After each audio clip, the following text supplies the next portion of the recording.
Alright, hello gamers, welcome back to the show. I'm your charming, self-proclaimed yet still humble host, Mukluk, and today we are back in the wonderful world of Guild Wars 2, which is Tyria, by the way. Did you know that? Hello there. Starting a few minutes late, I had my hands full this morning. Had a lot I had to take care of around the house, but we are all caught up. Guild Wars 2 is thriving right now.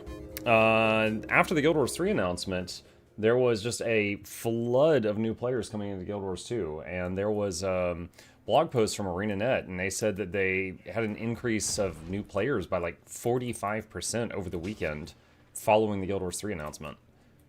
So there's a lot of folks, and I've seen some streamers I know come back to the game as well. It's been pretty cool. Hey Mike, watching Warframe was fun last night. Been years since I played. It was nice to see. Yeah, it was pretty neat. It was pretty neat so far. I joined Guild Wars 2 months ago. I've binged an embarrassing amount of 6-year-old walkthroughs and get to the point stuff you made. But I figured I should catch a stream and say hello. Yeah, I would say most of those are still accurate. Like, there's a couple of small things. Like, for example, the inventory management guide that I made many years ago. One of the only things that's different there is these buttons up here have been slightly relocated. Good morning and happy Tuesday. Yo, thank you, Zyra. Good morning to you as well. I've been so removed I didn't hear about Guild Wars 3. Yep. They announced a trailer a week or two ago. Or they showed a trailer, and they said they're working on it publicly. Morning, all. Hey, Wind. What, do you have ideas on what'll be in the Hall of Monuments? Yeah. Hang on a sec.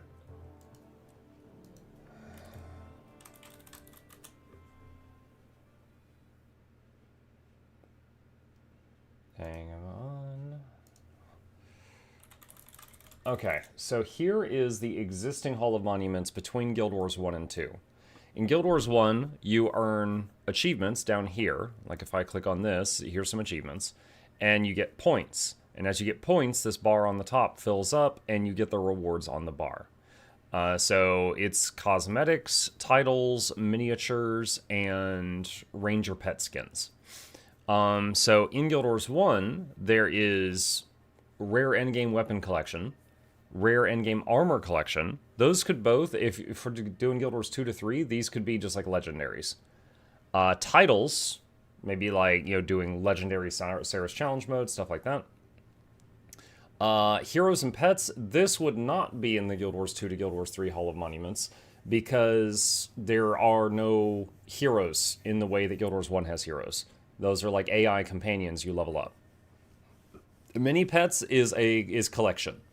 So mini pets would be like having a large amount of these. So that is how it's set up. So the titles, endgame armor, endgame weapons, and miniatures could all be in the 2 to 3, but the heroes thing would have to be replaced. But they did also say that they were going to be releasing Hall of Monuments stuff in chunks, starting from core and going upward. So the way they described that, it might be like Season of the Dragons, where it's like, do these achievements with Zaitan, do these achievements with Mordremoth, you know, stuff like that. Do you plan on making a guild for Warframe? No, I'm still just playing through it solo right now.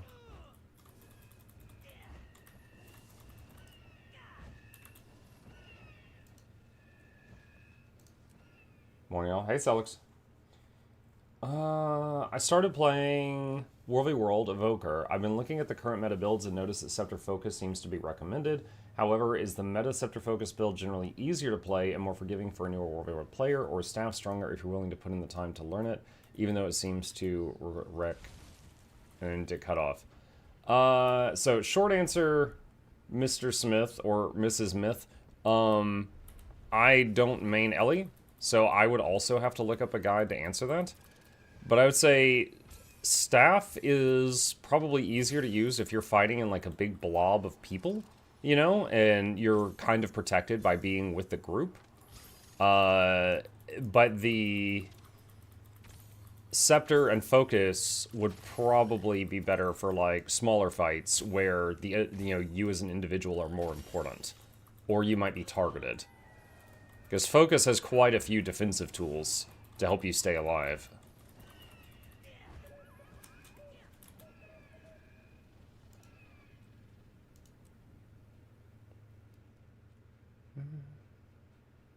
Do you get those rewards at Guild Wars 1 as well?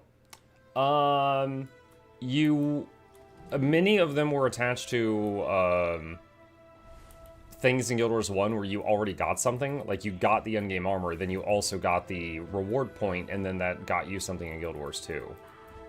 So, but the skins and stuff in Guild Wars 2, you didn't also get them in Guild Wars 1. You often already had them.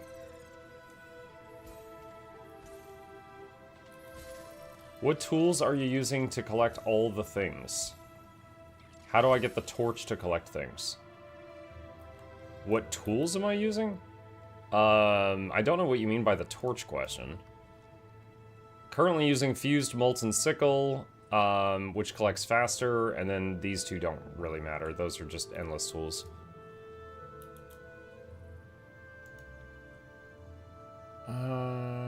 Let's see. Mike, I hope the Warframe community didn't backseat too much, spoil your fun.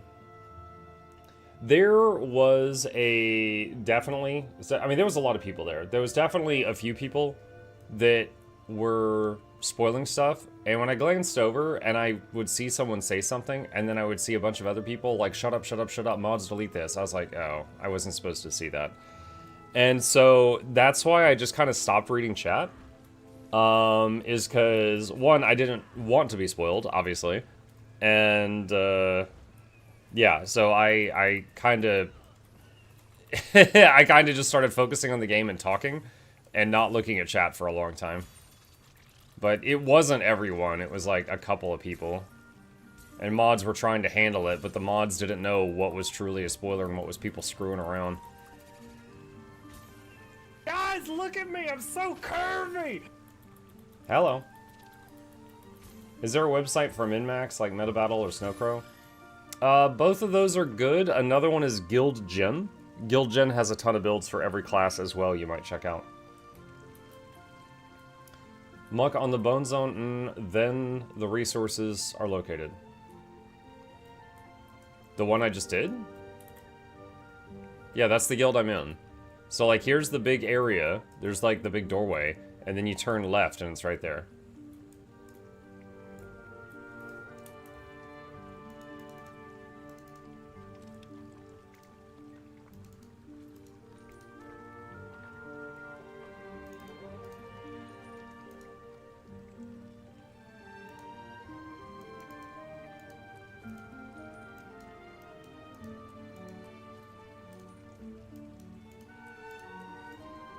Okay. Now the alts. If you're returning from EOD, where's the best place to find a guild or people to play with? Is there a Discord? Oh, there's tons of places. Like, if you just want to mooch the guild buffs, you're welcome to join mine. Mine is mostly, like, new players that just ask questions or they're mooching the benefits. If you want guilds that, like, you know, do content together and stuff like that, there's a subreddit, there's the official forums, there's a Facebook page, I think. You can ask in-game in certain zones, like, you know, in Lion's Arts, the Aerodrome, that's where you prep for raids, so a lot of people will look for guilds related to raids in there. You might also go to Contacts and LFG, go to Looking for Group, and there is a guild recruitment thing near the bottom. It is newer, so there's less people using that one, but it is there.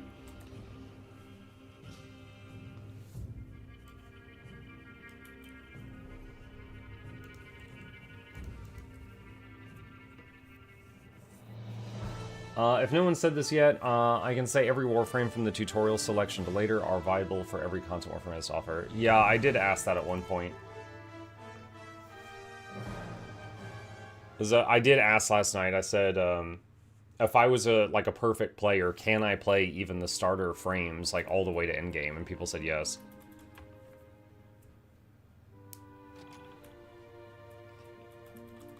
Muck, do most two-handed weapons clip on Asura models?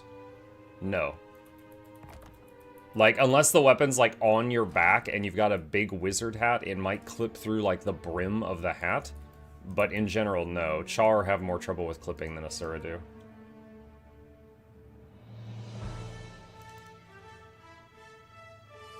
What do his daily gathering? It's true.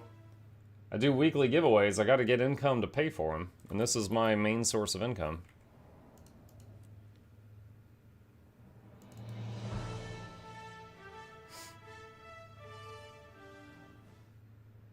Howdy, y'all. Hi, Nick.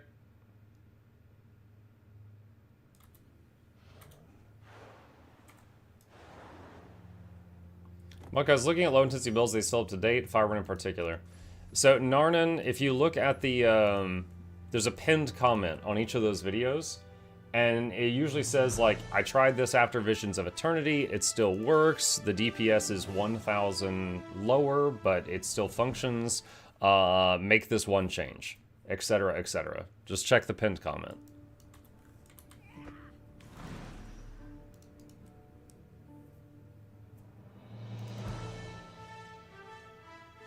Did you know about Guild Wars 3 before Friday or not? On Friday, ArenaNet basically told me, they're like, hey, after we announce Guild Wars 3, please tell your community and help spread the word of the following. That, because there was one message they wanted to make sure that got out, and it was, if you are not interested in this and you're just a Guild Wars 1 or Guild Wars 2 fan, don't worry, we're still committing to supporting all these games. We're not abandoning the previous games. It was really important to them that that message got out there. Now, I don't know who all they told this. Maybe it was just like the larger Guild Wars content creators. I'm not sure. But, so I knew that they were about to announce Guild Wars 3, but I had not seen the trailer or anything. Muck, how's the voice today? Not good. I got some disgusting tea here because it helps with that.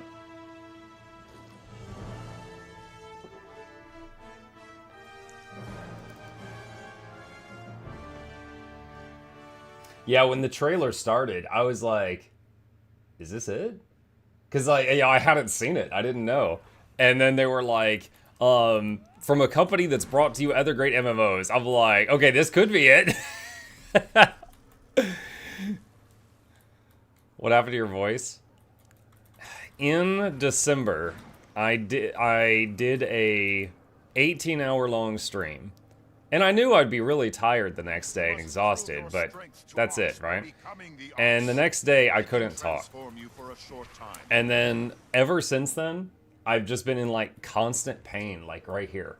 So, I think I, like, somehow broke something in my, like, voice box area, like, vocally. And I've been seeing doctors, and they've been taking all my money, but they have not been fixing me. So, my next appointment is in 2 days. And they want to explore the possibility that it's nerve pain, and they're going to do some tests. So, yeah, I broke something, and I've just kind of been in chronic pain for like 6 months now.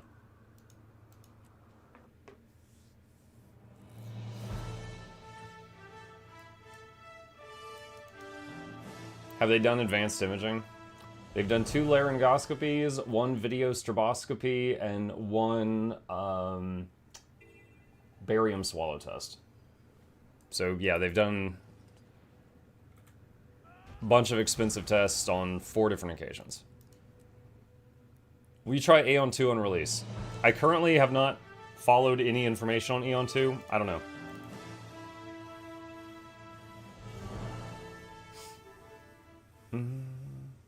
Thanks for the honesty. Sure. Barium swallow, was that an x-ray? Or were you beatboxing? A barium swallow, okay, you know how if you're in an x-ray machine, it can show your bones? Barium, if you get non-radioactive barium, shows up on x-ray machines. So they basically make a milkshake with barium in it, and they have you drink it while you're standing in an x-ray machine. And they can see the fluid as it goes through your throat and esophagus and into your stomach, and they can see if it starts to come back up, which means you have reflux. basically it allows them to map out your digestive tract in an X-ray machine. So they have you get in there, they're like, take a small sip, take a big swallow of it, get some in your mouth and just hold on to it for a minute. Okay, and then they lay you down horizontally and they're like, swallow it while you're horizontally, and I'm like, okay. So it's just a bunch of different forms of drinking a milkshake while they record it. And they did that and they got some results, but it has not yet led to them figuring out how to fix whatever I broke.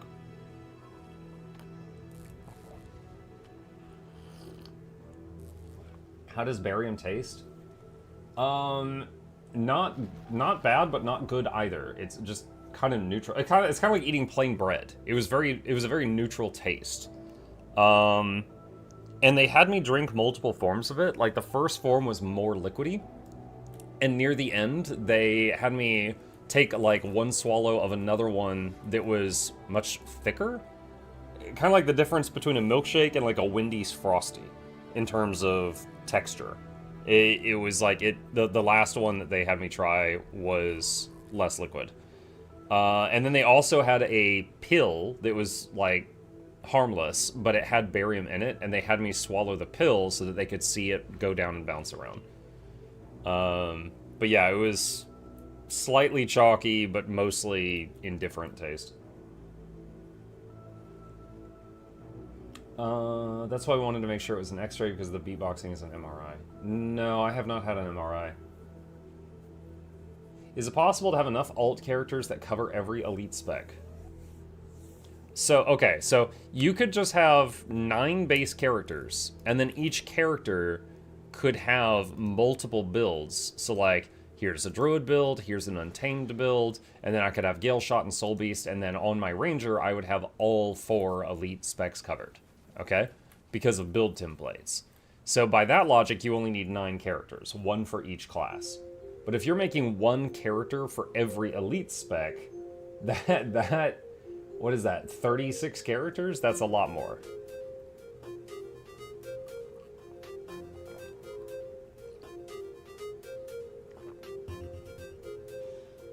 What were the other tests you took? Laryngoscopy is quite simple. They numb your nose, and they feed a very small camera, like on a bendy wire, up your nose, and then it goes down where it connects to your throat, and they can just look down. And they go up, down, and then stop. And they can get a camera feed, like a video feed of your throat, and they can, like, see the part that, like, closes when you swallow and stuff like that. Had 2 of those and they couldn't see the issue. The problem is, like, what they can see kind of stops, like, right here, because that's where, like, when you swallow, it closes, so the view is obstructed past that point. The other one that they did on me was called a video stroboscopy, which is basically the same thing, but they shove the camera way further down, and it's way more uncomfortable just because of that. Like, I remember feeling the camera on the inside of my throat right here. That was, like, very, very uncomfortable. Not painful, but huge discomfort, because it's like, there should not be something there. And that really didn't help them find the problem, but it helped them rule some things out. There was something like, lesions or polyps or blisters or whatever, like any of that, they ruled out because they didn't see any of that. What did you have at reflex acid? I assume you mean acid reflux. I started kind of getting it for the first time in my life in the last year, which could be a contributing factor, and that was actually the first doctor I saw. So I'm visiting doctor number 5. They're passing me around like a hot potato. Doctor number 1 basically said, oh, it's probably acid reflux, and gave me acid reflux pills and then sent me home. And like a month later, I was still in agony, and I was like, okay, and then I found a new doctor. So maybe that's part of it, but it sure ain't the whole thing.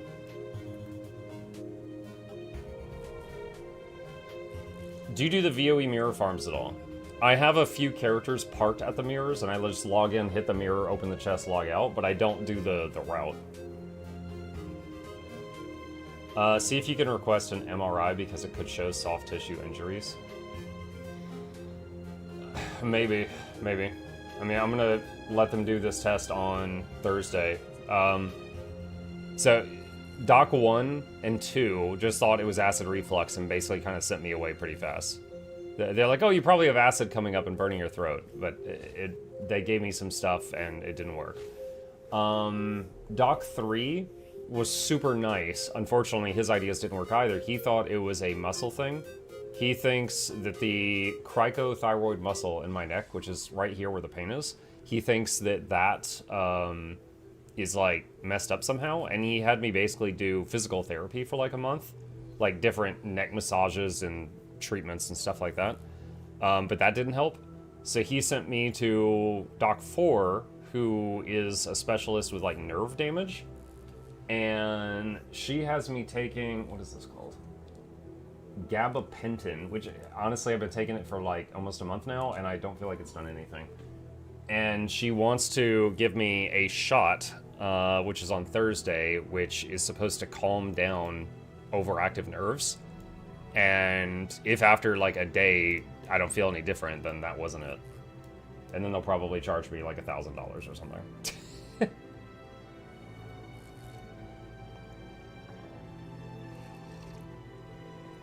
I hate gabapentin. You hate it? I mean, I don't... It doesn't bother me. Like, I just take one pill a day and that's the end of it, but I don't think it's helping me. Are you on EU? Yes. Yes, I am on EU. The people that say they hate it, why did they hate it? Oh, I forgot. There was someone who was, like, whining about how my inventory was, so I filled it up even more before I logged off last time. Just to mess with them.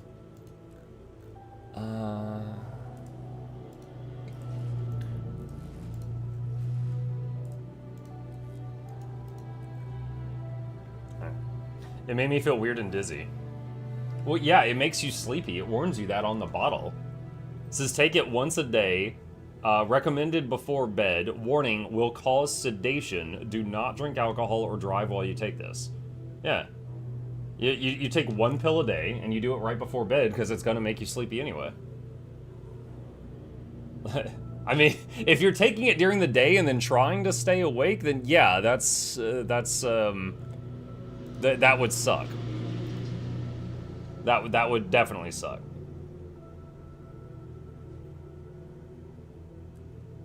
It made me dizzy and I couldn't sleep at night. Interesting. I'm not a doctor, I'm just sharing my own experience. Like, it says it makes you tired and take one a day, so I just do my one a day before bed. And I've been fine. I had to take it in the morning. Oh, okay, yeah, alright, that makes sense. That would suck. Because starting your day with a NyQuil would not be good. Synergetic stagger. Oh wow, 29 gold. Oh my god, I'll put that in the giveaway vault.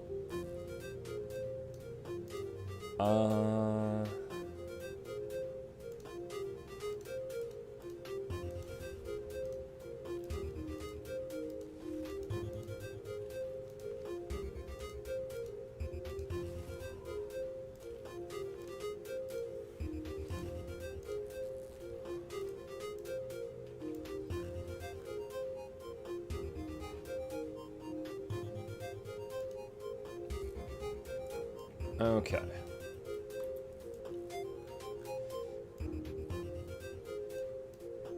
Put that in there.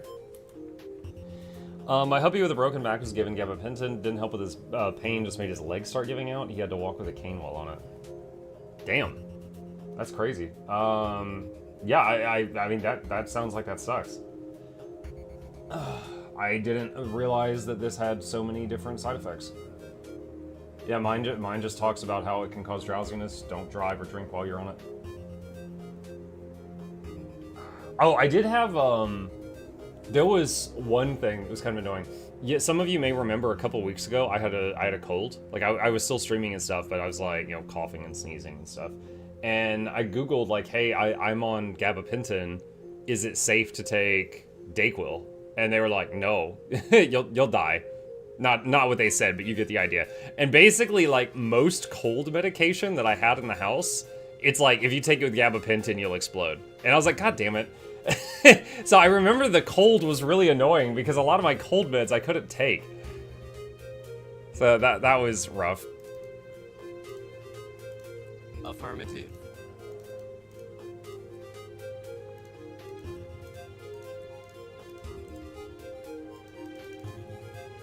Okay, let's clean this up a bit. We got a bunch of awesome loot in here from our World v World time.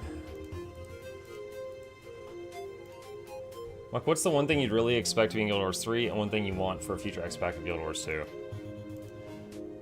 Something I expect in Guild Wars 3? Some form of PvP, I would say.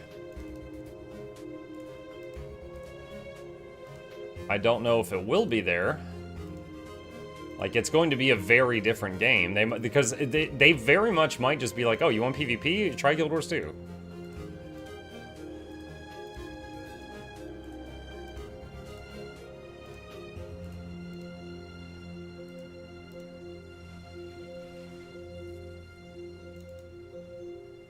Ooh, I'll figure that out later.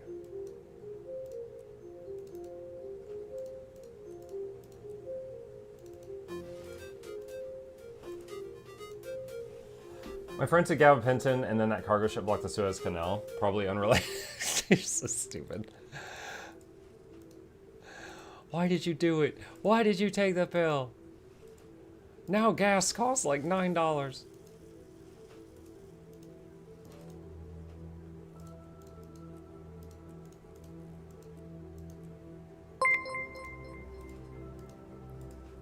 Claylex raided my stream with 1 viewers. Yo, hello Clay. Thank you for the raid. Appreciate that. Welcome.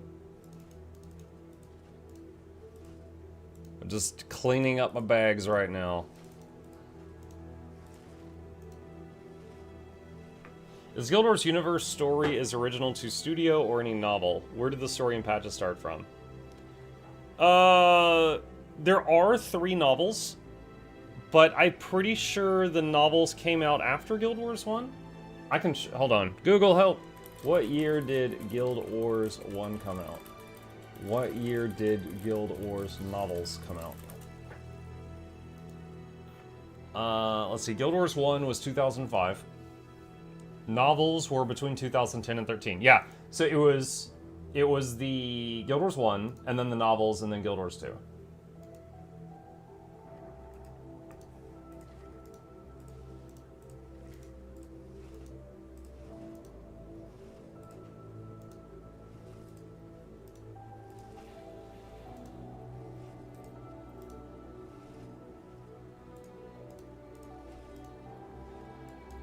Don't need that.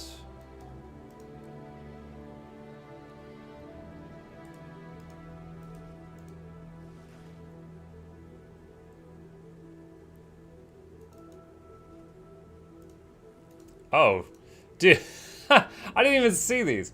I had Visions of Eternity relic set containers, apparently. And I just recently got the last of the relics from set 2, so now they just have magnetite in them. I don't know how long those have been there.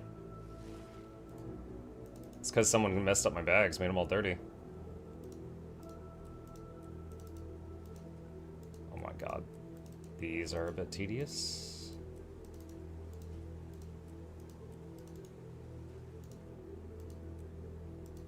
Tiny inventory, you go back to trust issues? No. I got a filter on it. I'm cleaning. If you type in the first part of the word consumables, you'll see all the boxes you need to open. So I use that when cleaning to make it easier.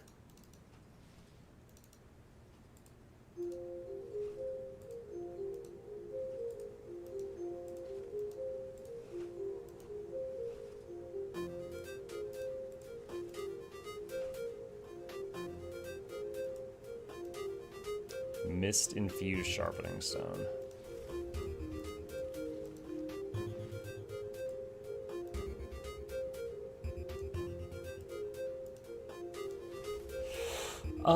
What score you give Story of VOE so far? The first release, I would say like a 7 or an 8, maybe an 8, maybe closer to an 8. They revealed a pretty good antagonist. It had me itching for more. The second release was fine, but I felt like the story didn't move much, considering there's only 3 releases. Like, at the end of the first release, we're chasing the antagonist, he's got a powerful weapon, and we don't know what he's going to do with it. And at the end of the second release, we're chasing an antagonist, he's got a powerful weapon, and we don't know what he's going to do with it. So it's like, not much changed.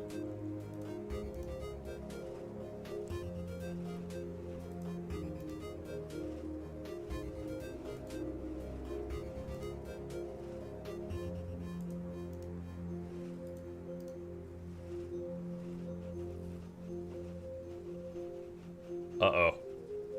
Uh-oh. Those containers made a big mess in my inventory. Oh, these I don't know. I have to figure that out in a sec.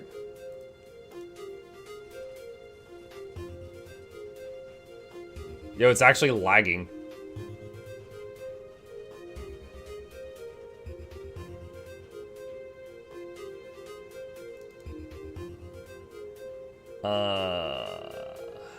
I don't really care on this, so just pick a skin I don't have.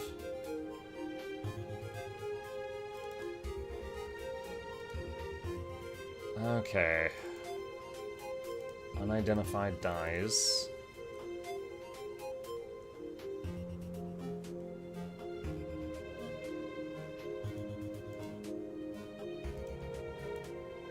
One silver. Woo! Alright, 448 slots. Hang on. Deposit. Oh, that's so good. Oh! So much stuff just went to my material storage. Okay, I go over here and sell junk. Much more space. Squish again. Alright. An ID. Holy smokes, I've clicked the blue crown button 11 times. Time to dance. Mukluk pogu, yeah? Pogu. Mukluk pog, time to boogie woogie.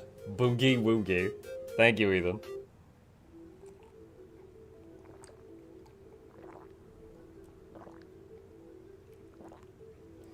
Mike, random question. Do you understand renowned hearts? This is probably my lacking English, but it sounds weird to me. Like famous heart. Whose heart is famous?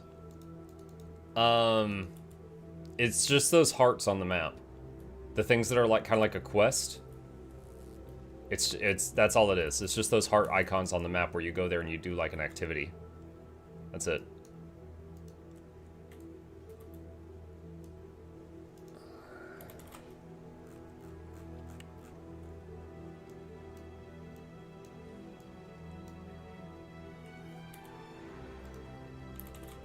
Okay.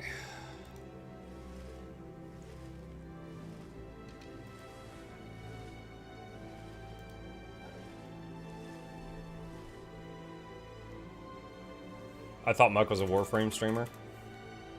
Yes, very famous Warframe streamer.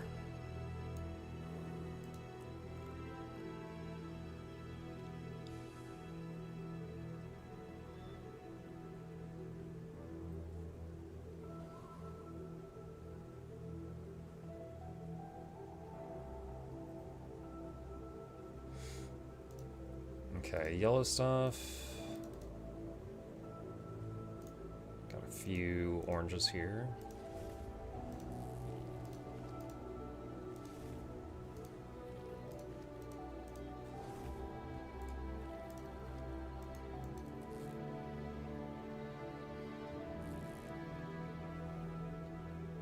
It's like watching Muck sweeping his house. I hope it's not that boring.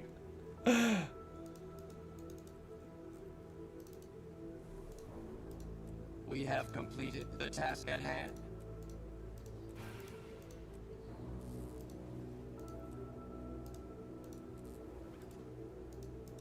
Okay, and then we got a few weird blues and greens that are not salvageable.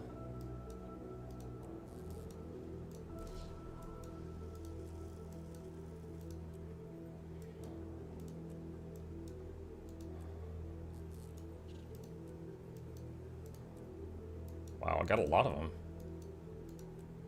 What the heck?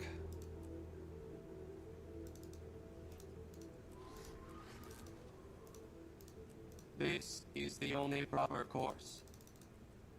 Okay. Oh, goodness.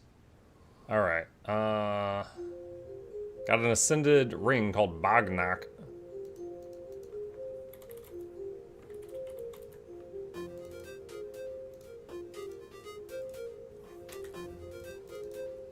Alright, let's see.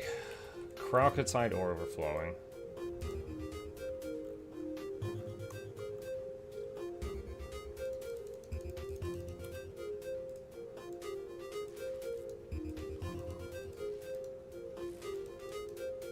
Okay. Cotton overflowing.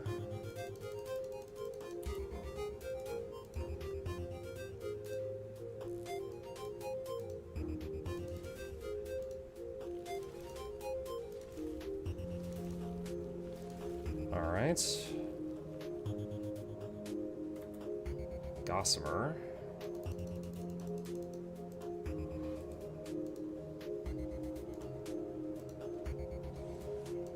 Oh wow, 2.5 gold a stack, nice. About to make some money off this. Okay, vials of potent blood.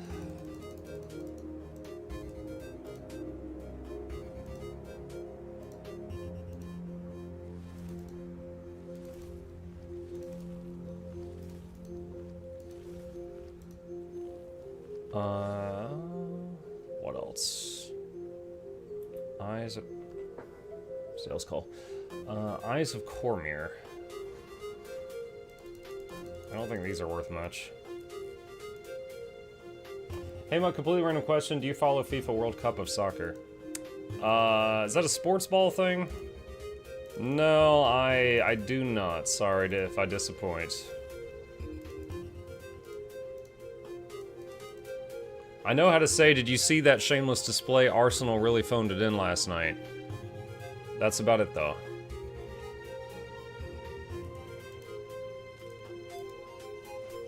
Oh boy.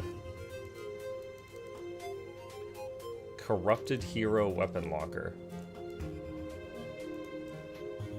What? I have never seen this set, and that's rare for me.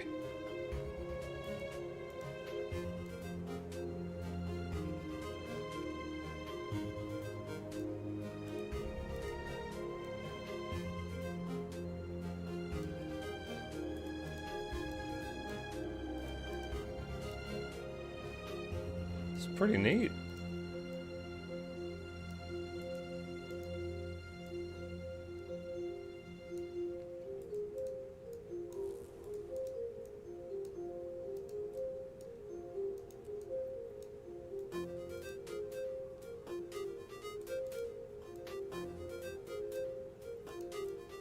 Yo, I like that. That's a nice sword graphic. They've got curved swords.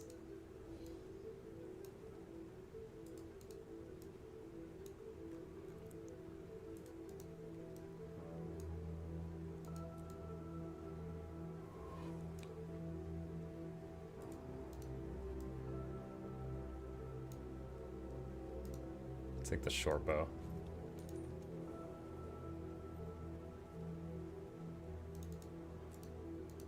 Threshold achieved.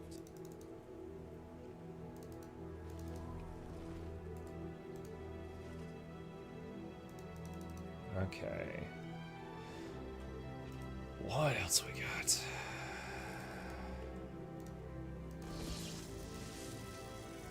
Grandmaster Marks.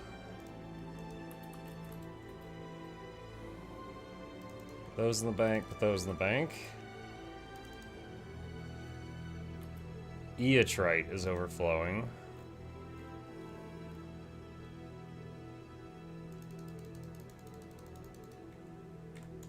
Let's go over here.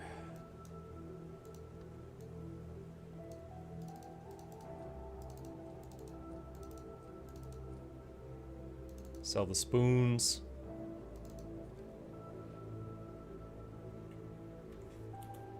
Alright, squish again.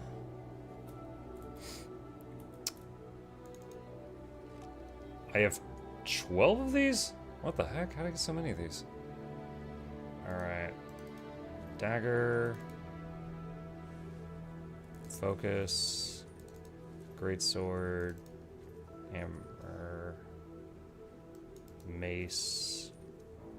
Pistol. Rifle. Scepter. Shield. Spear. Staff. Sword. Oh, I almost got the whole weapon set now. Now I shall break you.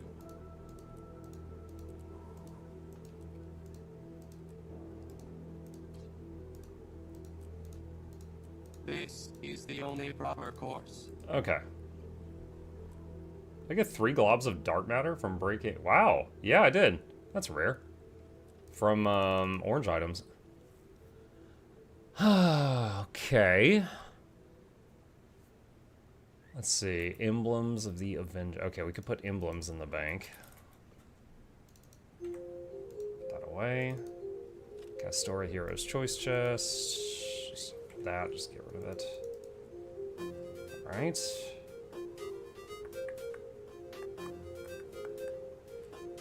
Baubles and Eternal Ice overflowing.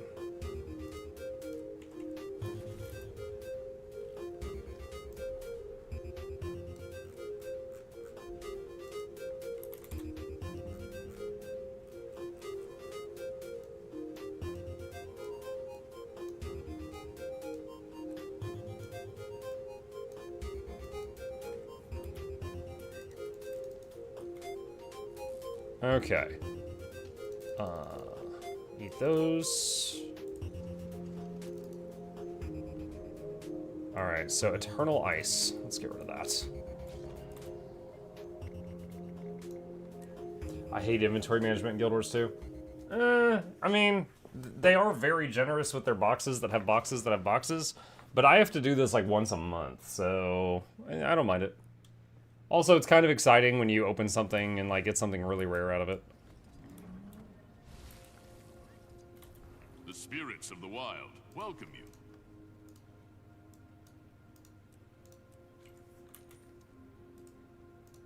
Alright, Eternal Ice problem taken care of. Bobble Bubbles.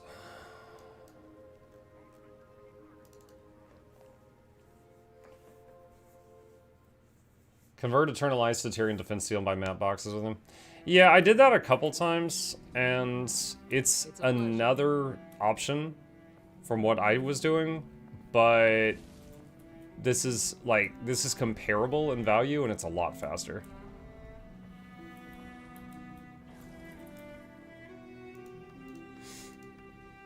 Here you go. Alright, that's done.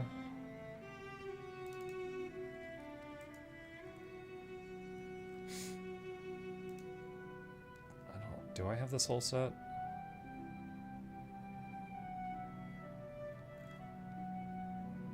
I do have the whole set.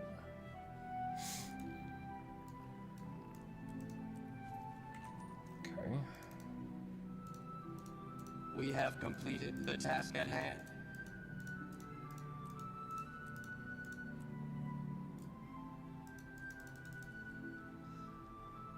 Alright. That's all done.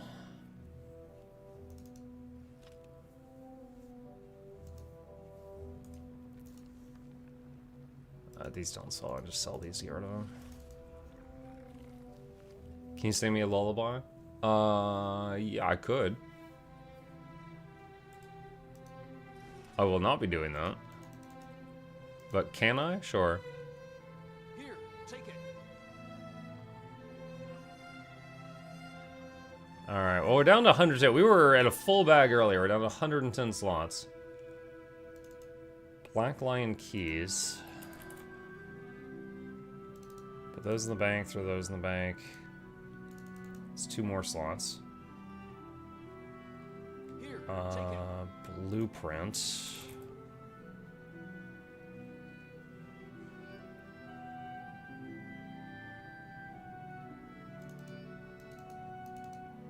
Here, take it.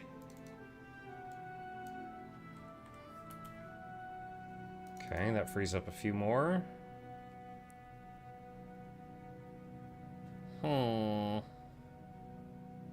Here, take it. Who keeps saying here, take it? Bag slots.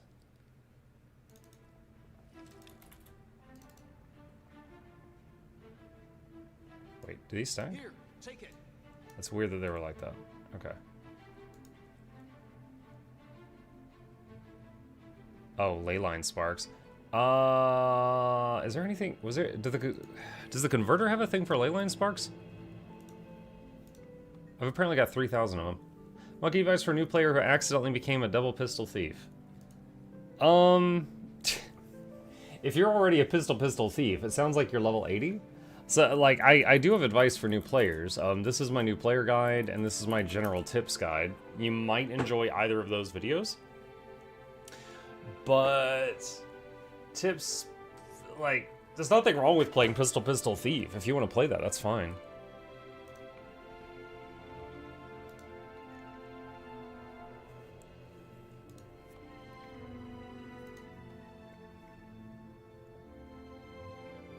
Sparks.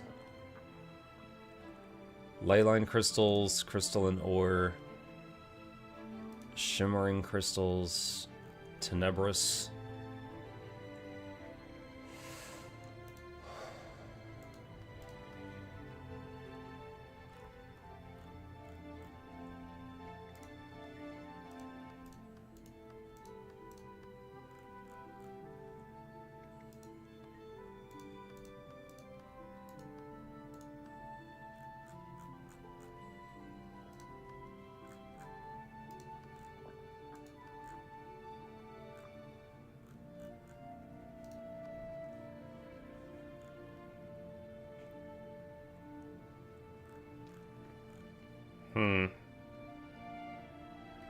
Is there anything bad with buying Ascended weapons for the Wizard's Vault? No. If you don't have Ascended gear yet, getting Ascended stuff from the Wizard's Vault is one of the best things you could do.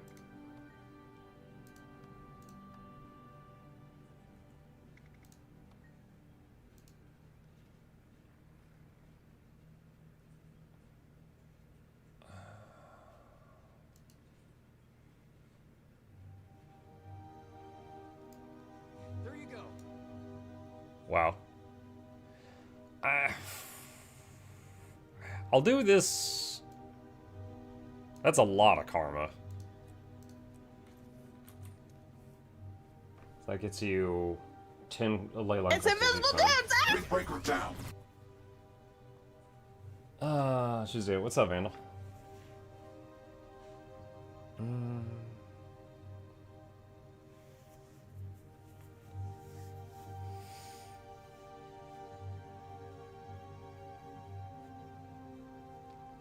Monko, Guild Wars 3 about 2 years away. Is there any drop of Guild Wars 2 you want that you haven't gotten yet?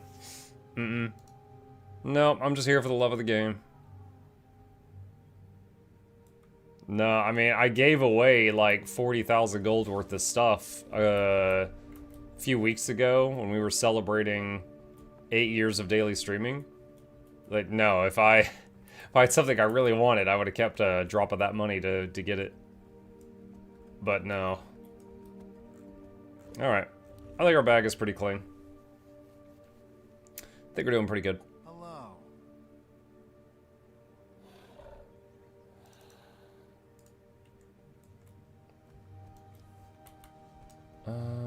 Let's see. I need to get more of this stuff.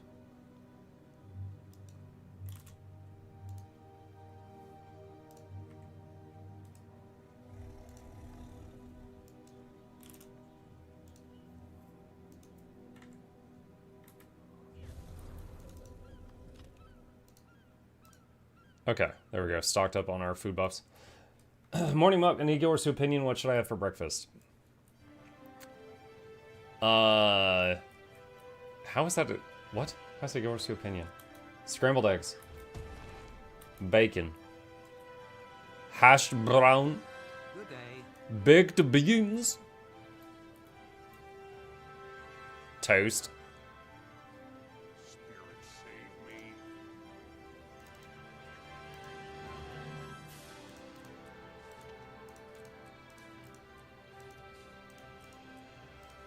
Just RNG drop I got. Oh, wow, zap. Alright, we'll put that in the giveaway vaults. I have no idea if this is worth anything, or if this guy's just messing with me. It's 2 copper. For the vault.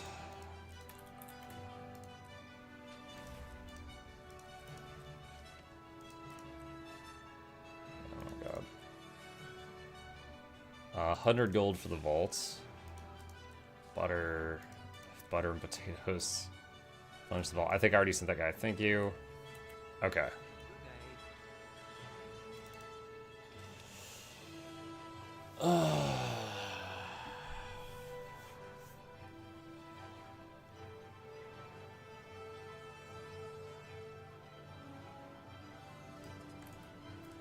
No.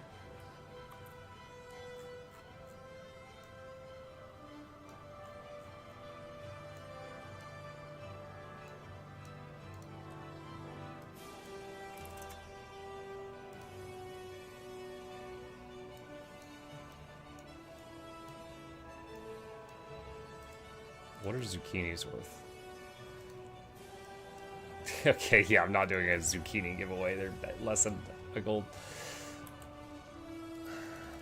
Alright. I think we're good. Hope you're well, mate. Trying to go receive it the first time jumping into the deep end with engineer. Nice, Grim. If you got any questions, hit us up. By that mail amount, the vault is filled up again my next giveaway. I know. I mean, that makes the giveaways better. I'm very appreciative of this. There is a lot of colors going on there. Didn't even see Zap till I started inspecting my bags, and 30 gold is not that much out of my pocket. I appreciate it. Muckum on the Leggy, armor grind via Soto. I got full heavy set and now going for the other 2. Is it feasible to alt park for the Soto map currencies to fund the grind instead of doing metas each day? Would that method take a long time? It takes longer, but it's kind of brainless, right? Like, let's take, for example, the Stardust, right? Every day you do the daily chest in Soto, for the first zone, you can get a pinch of Stardust. But doing the meta is worth, like, 10 or more days of logging in. So, if you're doing, like, the daily thing, it's very low effort, and you will get it, but it'll take time. But if you want it faster, you know what you've got to do.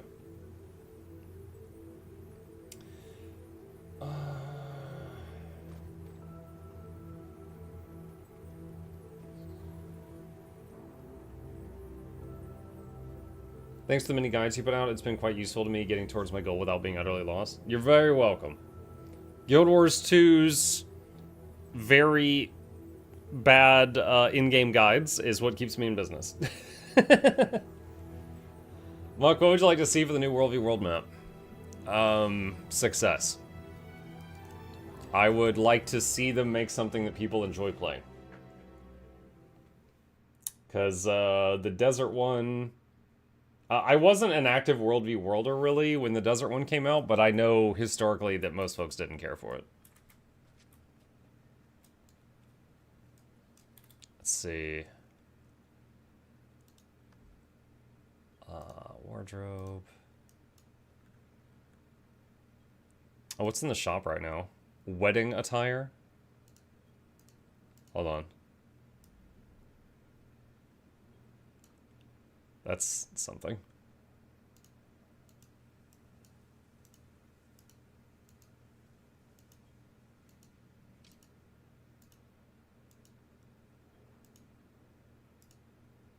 Chef Boyar Muck. Ninja Muck. You've got gold, right?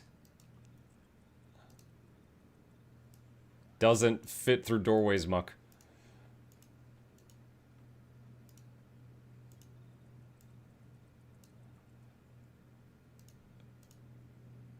This guy would be like, I'm 6 feet tall. It's like, yeah, from the top of your hat.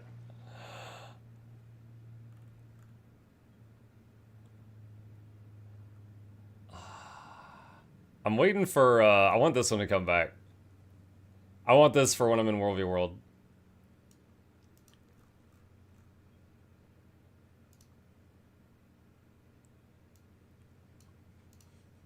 Let's see. Alright. Going in disguise. So people don't know it's me. I'm very sneaky.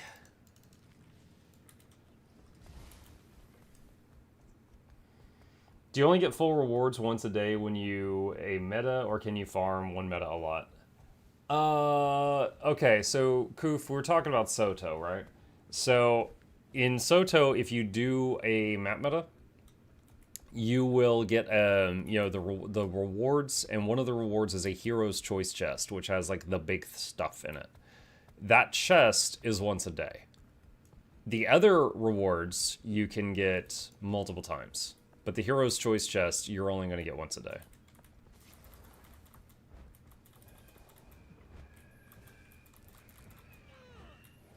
Stealth level 100. Stealth.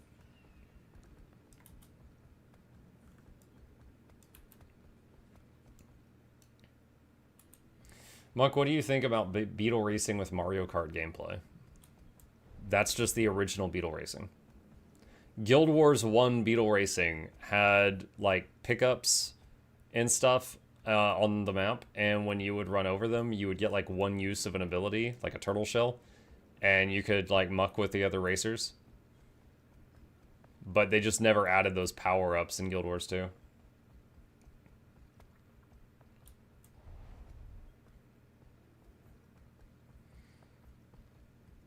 What's a good approach to get a specific raid done?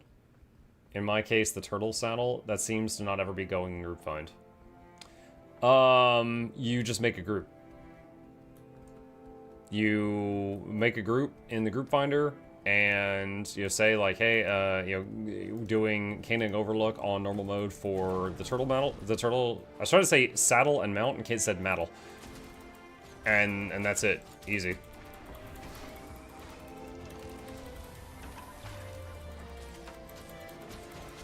Okay, we got someone here. What do we got? We've got a Necro.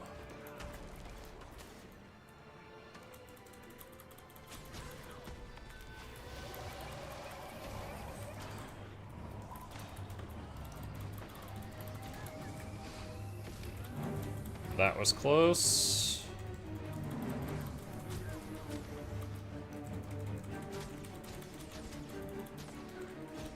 She dodged my stun.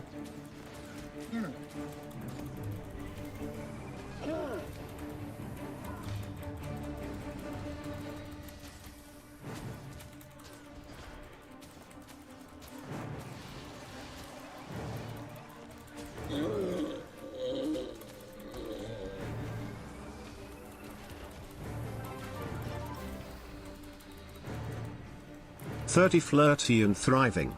Mukluk dancing."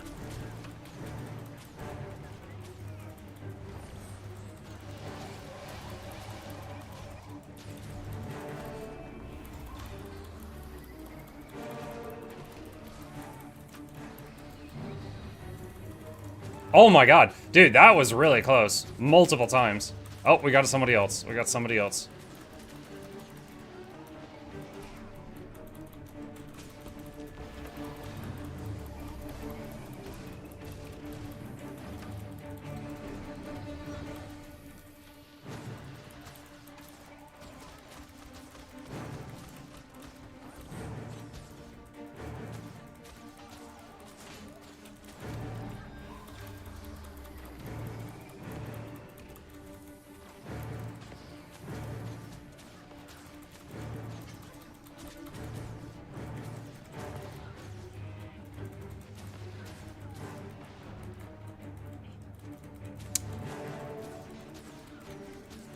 Wait, what?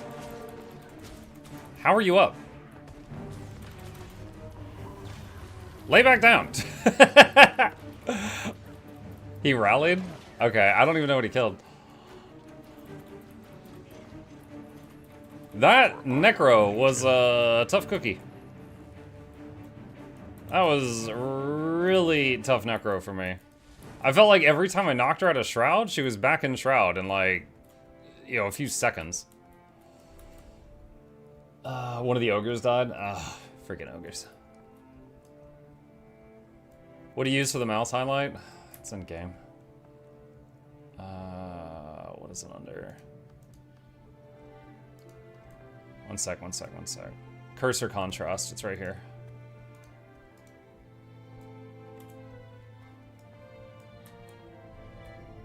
Oh, somebody just capped the thing I was coming over here to cap.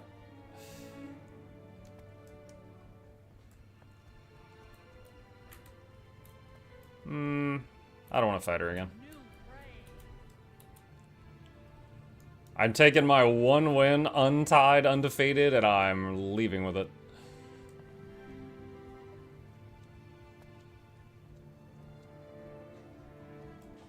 Oh, these are their catapult. I could take these out. XP. Cornecco is quite formidable. Yeah, I don't know if this is a hot take or anything, but in terms of, like, fun, enjoyment, I find Core Shroud to be very fun. Like, when you go into Shroud, you attach the you know, dot beams on everybody, and then you just do the big... and then you just sippy straw everything in sight. Very fun Shroud.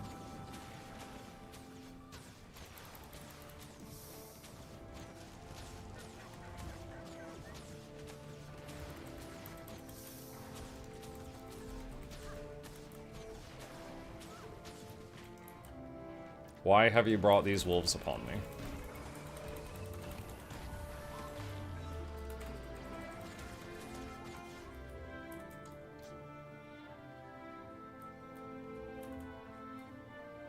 Waiting on Astral Power and doesn't generate while mounted.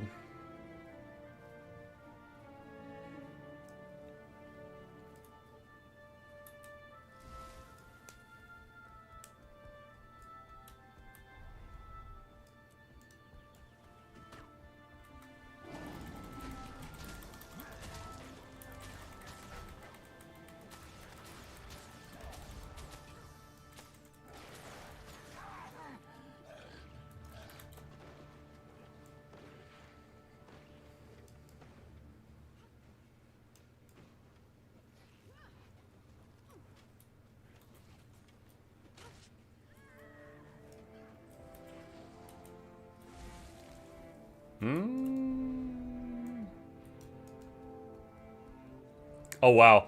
I had 2 insight, which is why I was like, you know, like, maybe I'll fight. It's 2. And then, like, the other 20 rendered, and I'm like, oh. Maybe I won't.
Damn it.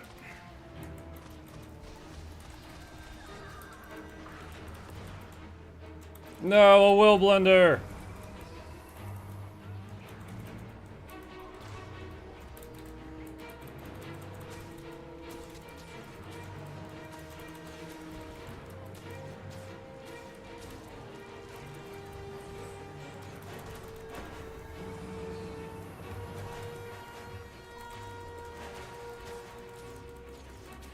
Wait, I don't even know how I got this guy down. Like, the Tempest had magnetic aura too much, so I was like, okay, I can't get him. He's reflecting too many of my shots. And then I looked away, and I was like, okay, I'll focus on the Willbender. And, wait, what? Dude, do all of you have pacemakers? What is happening? Like, I'm like mentally giving up on the fight, because, like, they're not dropping, and then they all just died. Okay. The shark dealt with the Tempest. The shark dealt with the Tempest. Because it's like, you know, Willbender had like every boon in the game. Tempest had magnetic aura, so I couldn't shoot him. And I was just like, oh man, this isn't going well. And then all of a sudden, it's over.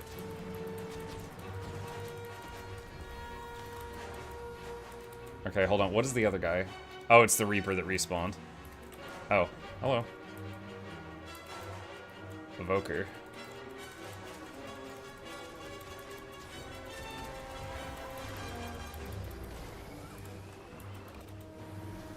Crap. My movement skill just got interrupted.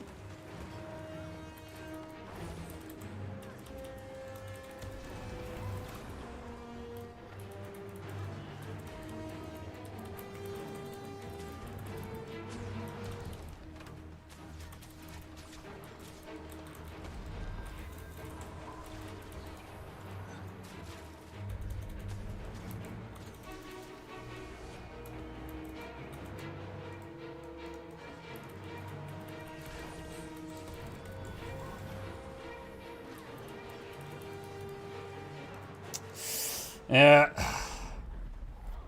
I would have gotten away with it too if it wasn't for that meddling conduit. I'm pretty sure I have fought her before, but I can't be sure because female human is the most common thing in the game. That is actually a fact. We have seen the stats. And I don't know if that's the same one or just another one. Warframe World is fun? Oh no, I had fun. I got way more kills than they did. I am having fun. I'm just trying to figure out if that's like the same conduit I fought 100 other times or if it's a different one. No, we killed the, what did I kill? I killed the Reaper, the Tempest, the Willbender. I downed the Evoker, and then I got ate by the Horde. So I had a pretty good run on that spawn.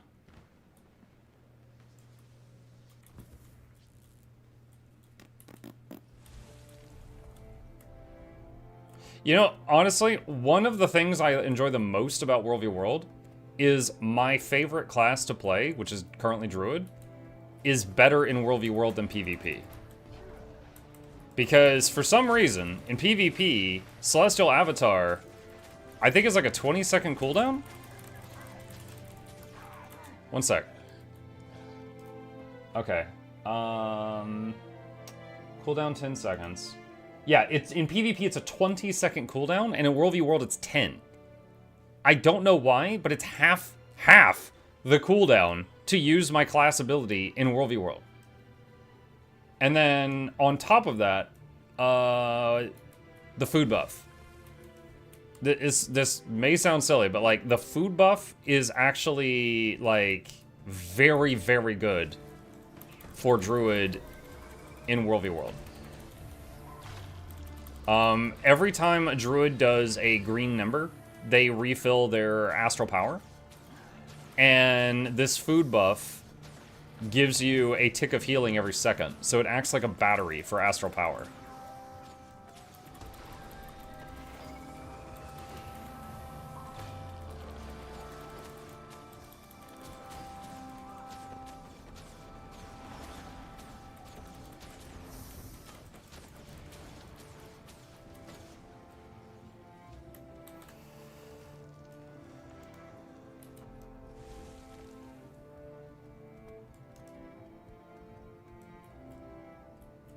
Which food is it? Tropical peppermint cakes. But there's a few options.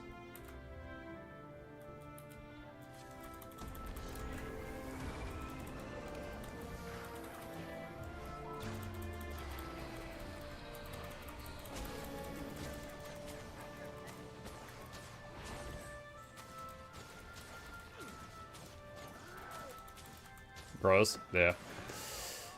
But like I said, it gives basically ticking small healing. So it's a battery pack. Are you playing Condi Druid? Yes.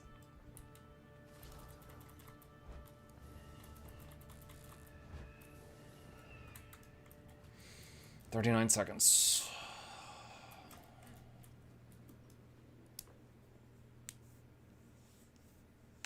Druid so tanky War of your World can fight outnumbered amazing mobility too.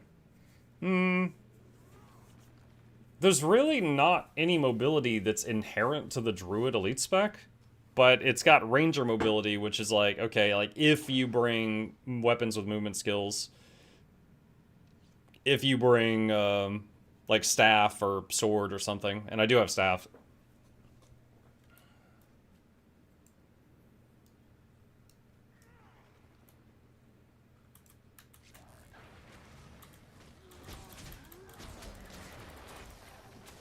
Is there an advantage to Condi or powers, or just preference? It's mostly preference. Like Willbenders are often power, and they can burst me down. And I'm not running Glass Cannon, but Willbenders really hurt, and they are power damage. On the flip side, if someone, if you attack someone with Condi and they don't have enough cleanses, you can sometimes get what feels like a free win, But the same could be true for power, If you hit someone with a ton of power damage really fast, they don't have a defensive tool available, it can feel like an easy win. So, honestly, I feel like it's just preference. In my case, the shortbow, I find, is an excellent weapon. Like, we got an attack. We got an attack that has poison, so it reduces healing. We got this acts like a dodge roll. It's like an evade. This is an immobilize or a cripple, depending on how it hits the enemy. And this is a daze or a stun, depending on how it hits the enemy. So it's just a very nice altogether kit. I like using it, and it's Condi. And even though I'm Condi, I'm running staff just because I really like staff, even though, because I'm Condi, the staff does like no damage. It's mostly about the healing and the mobility. What miracle is it that you have good fashion? Oh my god. It's just to reduce the chances of people seeing the wizard hat and going kill muck. That's it. It's my disguise.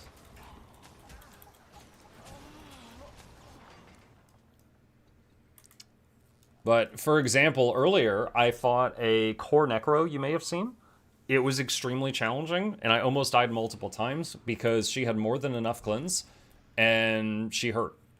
But, opposite of that, a few minutes later, I fought a Tempest, and I was just giving up on being able to kill him, and then he suddenly just crumpled. It was like he had a couple of Condi cleanses, he used them, and then he was out, and then he just, just imploded. And I was like, oh. Oh, okay.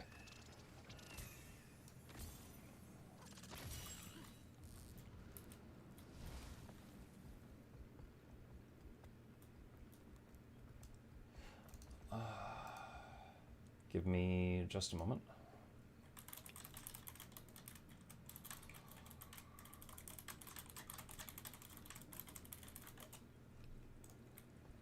Okay.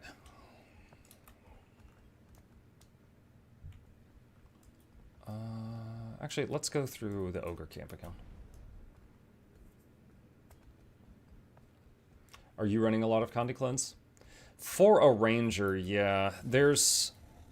In the baseline ranger kit, just core ranger, this cures Condis, but it has a delay. This cures Condis, but it usually kills your pet. And this cures Condis, but you have to hold still. That's all there is for core ranger. There is a trait here that is almost always used in PvP builds that makes every survival skill cure 2 conditions. And currently, that's 1, 2, 3, 4 survival skills. So Ranger often feels like they have to take this and a bunch of survival skills, because so that's cure 2, cure 2, cure 2, cure 2. And then you got a few other options, like this right here makes it so Pet Swap cures 2. Druid Astral 2 cures 2. Actually, wait, is it cure 2 or 1 in World v World? Okay, it cures 2, yeah. And then this button takes all Condis on me and moves them to my pet, but usually that involves my pet exploding like a second later, but it's like kind of an emergency thing. How's stab on your build? Core Ranger has no stability at all other than an elite with a cast bar. And usually if you need stability, there's no time to do a cast bar. So there's none. Druid has one other access to stability in PvE, which is Glyph of Equality, but Glyph of Equality does not give stability in World v World. So Druid stability from PvE does not work in World v World. I guess there's also Glyph of the Stars, but if I'm running... Wait, does Glyph even... Okay, yeah, it does. But as a Condi Druid, I'm running Entangle.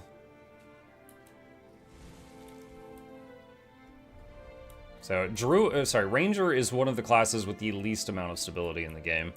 So I kind of just have to learn to live without it. That was fast. Thank you. Oh crap, who's this?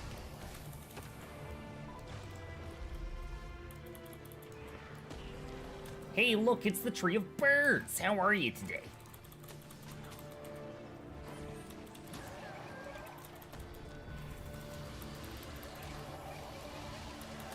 Okay, I would like to play the game. Just fear, fear, fear. There's at least 2 Necros there.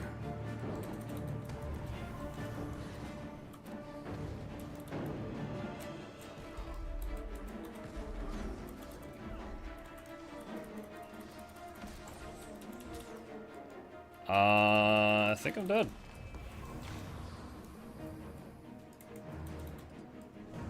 Trying to juke.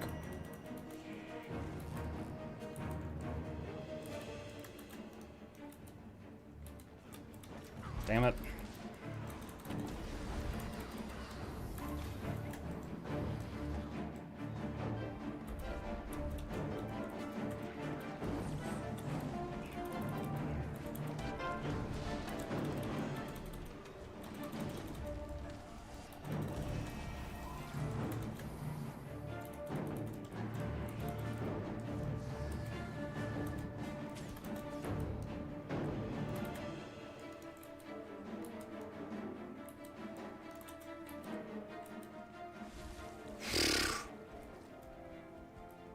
So there was a Writ and a Core Necro, and combined, it was just perma-fear.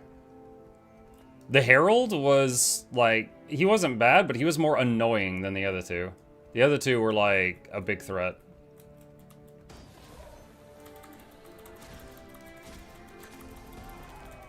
This is the Core Necro that I fought earlier and I struggled with.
Might have her. Ugh. Lady, leave me alone. I do not like fighting this Necro. And that's twice she's made me do it.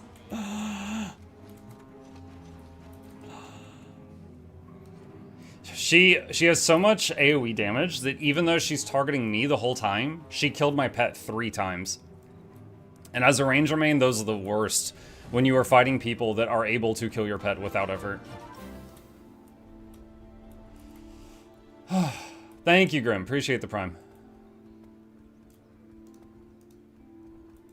Green Dragon Hunter. Bunch of greens.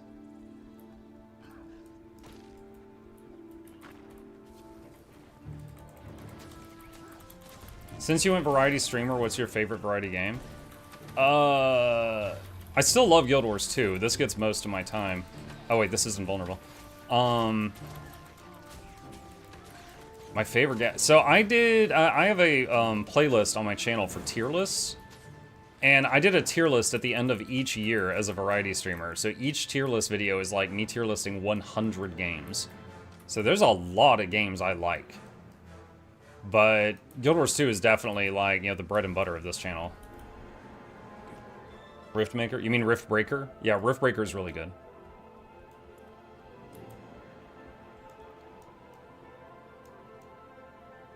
Wait, oh my god, they got our main keep? Holy crap. Dude, where's our blobs? I can't do everything. I'm keeping their necros occupied.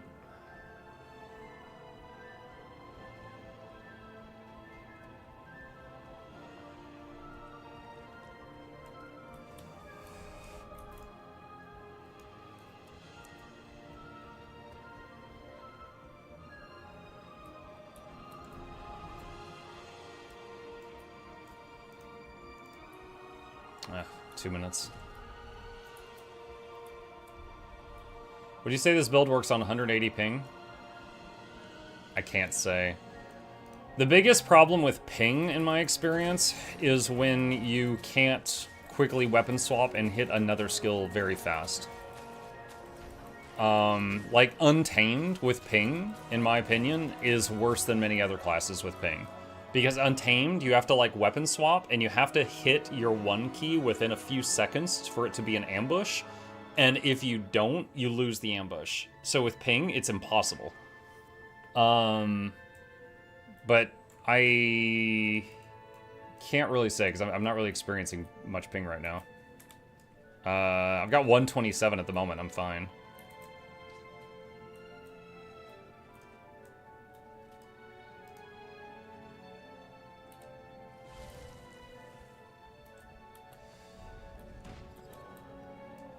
What class would you recommend to any class that can do DD, SD, SS? Wait, what? Daredevil... What? I'm sorry. What would you class do you recommend for a new player? Oh, is that Dagger, Dagger, Sword, Dagger, or Sword, Sword? Oh, got it. Sorry, I read DD as Daredevil, and I was trying to figure out what classes those other things are. What would you recommend for a new player? If you want to dual-wield daggers and swords, the first thing that comes to mind is Thief, and the second thing that comes to mind is Warrior. Ranger can dual-wield daggers, and Ranger has main hand sword.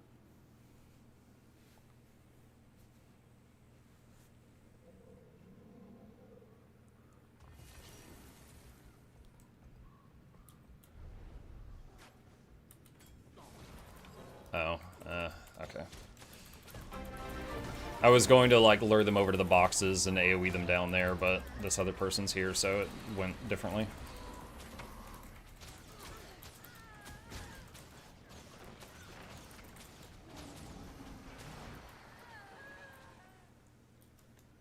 I can't play Ranger without a bow, seems like a principle.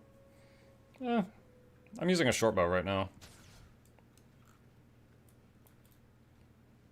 Can Ranger do Greatsword? Yes. In fact, the most classic Ranger setup in the game, since the beginning of the game all the way till now, is Greatsword with Longbow. The Greatsword has a movement skill where you like just charge in a line. So you can get into or out of some fights. It has a block, like you hold the Greatsword up in front of you, like with the flat of the blade going forward, and it's the only persistent block in a Ranger's kit, like their entire arsenal. It just blocks everything for 3 seconds. And then it has a stun where you hit the enemy with a hilt, and it has a skill called Maul, which is just a heavy hitter. So it's got a pretty solid kit, and then Longbow is power. So the Greatsword and Longbow are both power, and Longbow gives you a ranged option. So you've got, you know, melee and range and some mobility and a block. So it's just a very solid kit that works on core Ranger, or you could even use it on elite specs if you wanted.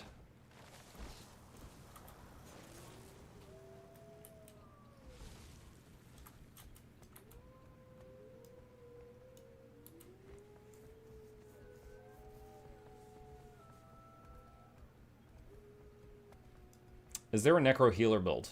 Yeah. Okay, so there's 4 types of Necro. Reaper is just a damage dealer. It doesn't have anything in its kit that allows it to be a healer. Harbinger can be a healer. I don't recommend it. It's kind of a meme, but you could do it. Ritualist and Scourge are both excellent healers if you build them as healers. They're very, very good. I don't know if this is the same Necro. It's a human female, like everyone else I've fought today. But I think the haircut's different. But there's a lot more people here now, so this isn't going to be a problem.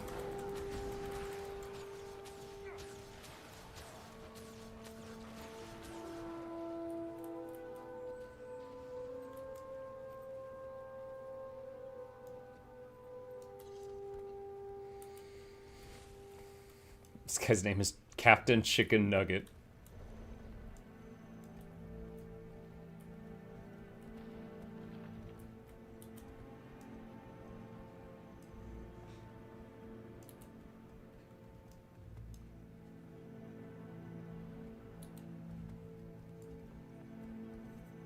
Why do so many people play human characters? I don't know.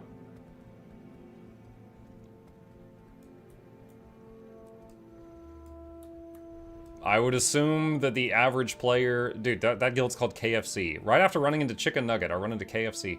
I would assume that just the average gamer finds them to be the most attractive option. Nom nom nom nom nom nom nom nom nom nom nom nom.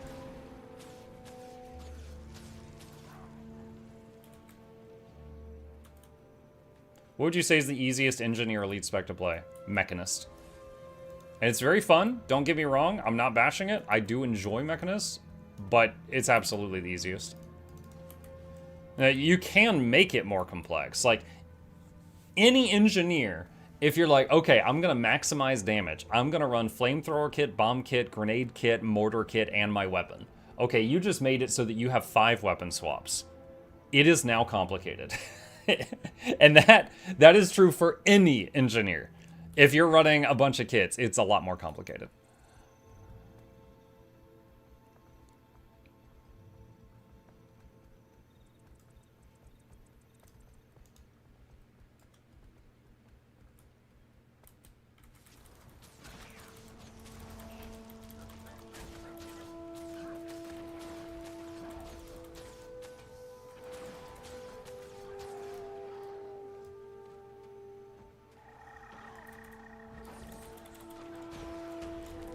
Oh no.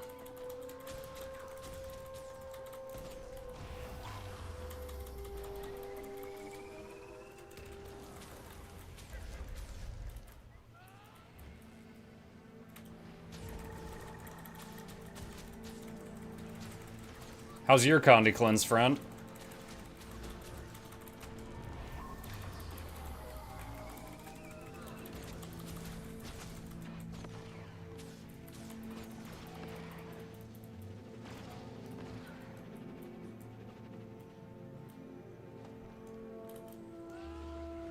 I'm just gonna let Laura kill her.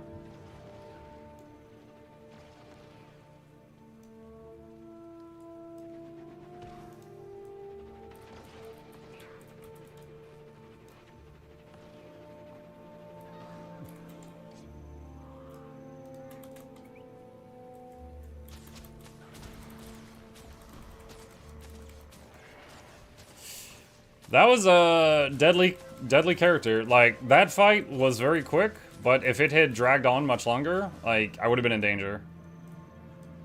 We ended that, when she went downstate, I was like 20% health.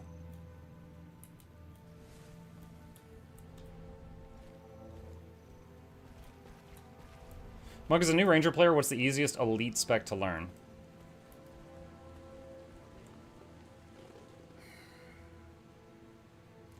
Ranger is not really known to be a complex class.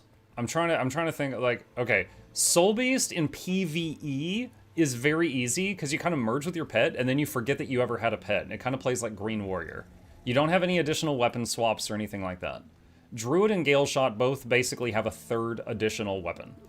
And then Untamed has a mechanic that's not terribly complicated, but it's like Untamed. It's like, imagine your pet has one weapon, you have two weapons, and then there's an extra weapon that you toss back and forth between the two of you. So you occasionally change your hotbar or your pet's hotbar, and you toss it back and forth like a hot potato. So I would say probably Soul Beast. Because Soul Beast doesn't have any additional bars. But again, none of them are terribly complex.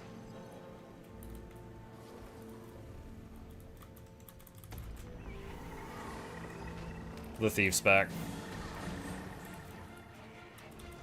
That's rough timing for me. Oh wait, no, it's a different one. Oh shoot, I froze up. I needed to get a projectile block out faster than that, but I was trying to do too many things at once, and the veteran supervisor was messing with me.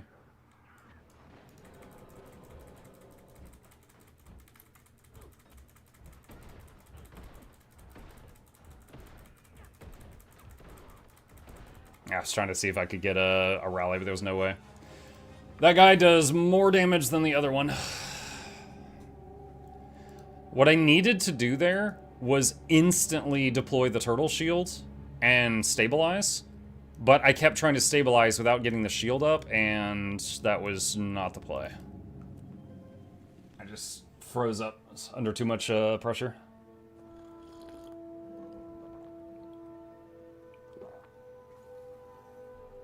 You weapon swap with Soul Beast? I know you weapon swap with Soul Beast, that's not what I said.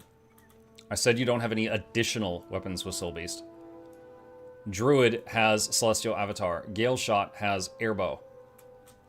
Untamed has Unleash, which you toss back and forth between your pet. Soul Beast does not have any additional bars. Tag up? Oh god, no. Do you play on EU? I'm currently on EU, yeah. I play on EU during my early streams and NA during my evening streams.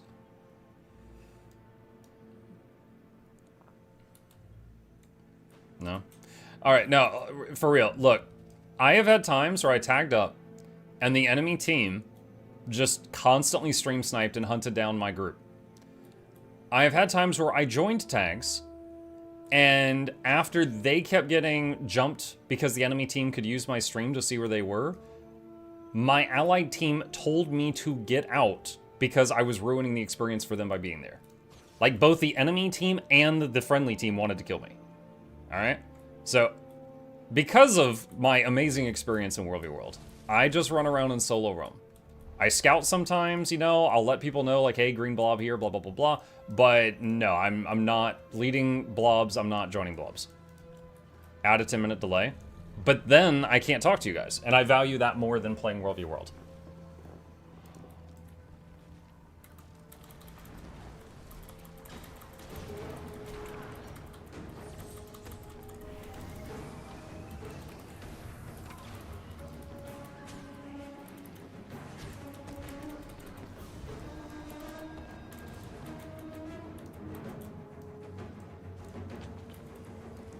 If you need a delay, don't stream.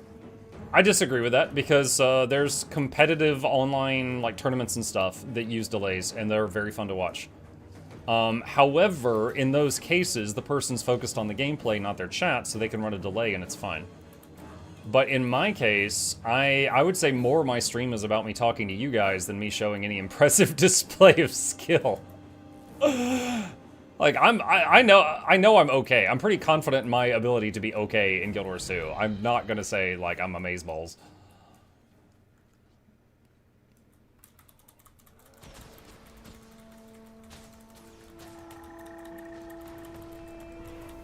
Shoot. Deadeye. I don't know. We've run into two recently, so I don't know which one it is.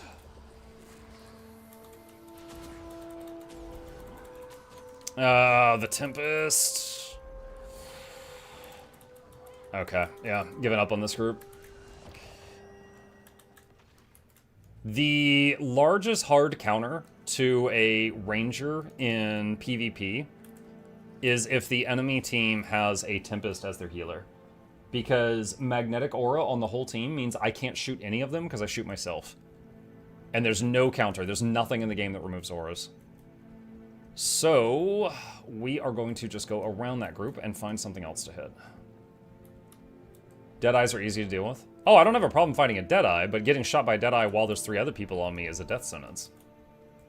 Like, in the past, like, 10 minutes, I killed one Deadeye and I lost to another Deadeye, but I was already in combat with something else. So I don't have a problem fighting Deadeyes, but it was just too much at once.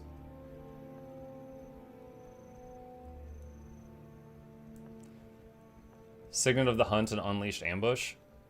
Signet of the Hunt is a 30-second cooldown and gives you 6 seconds of unblockable, which allows you to pierce an aura. And they can keep up an aura 100% of the time. So that is basically, like, if you're hitting that every time it's up, that allows you to fight back roughly 20% of the time. That's not an acceptable counter. It's not worth the utility slot for that. Mike, did you ever play Solasta? Mm-hmm. There's a full playthrough on the Mukluk Plays YouTube channel in the Solasta playlist.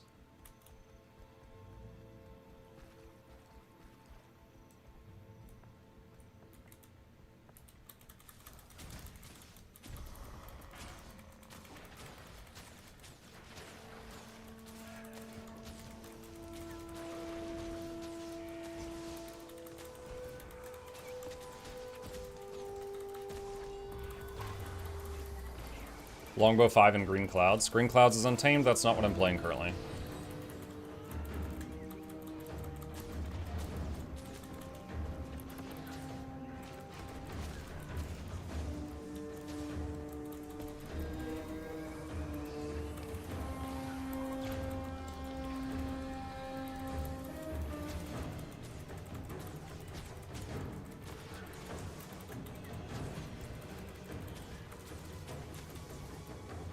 Speaking of magnetic aura,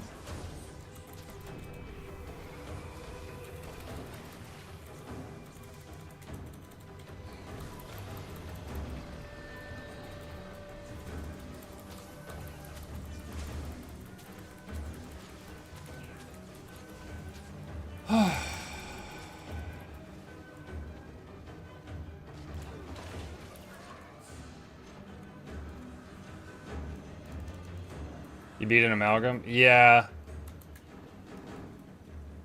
I don't want to bash another player, because I was definitely under pressure there, but I would say, like, 1 in 10 amalgams I can beat right now. Like, amalgam is really friggin' strong.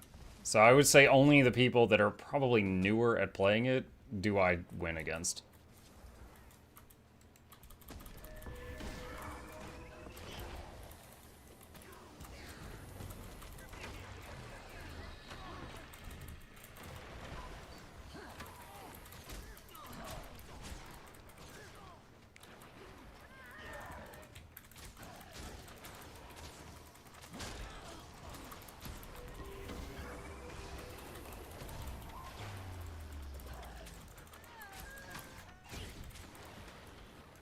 The Dredge have a knockdown attack, so I have to suffer through that right now.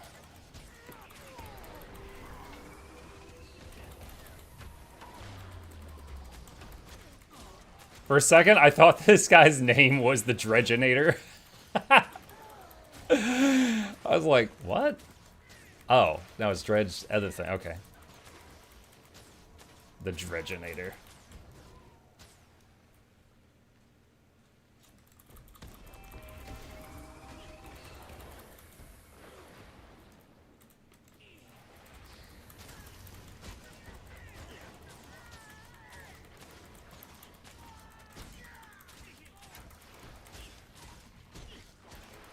But just to go back to the auras thing, like, yes, if someone has an aura and you hit with an unblockable attack, it can pierce the aura, but that doesn't remove the aura.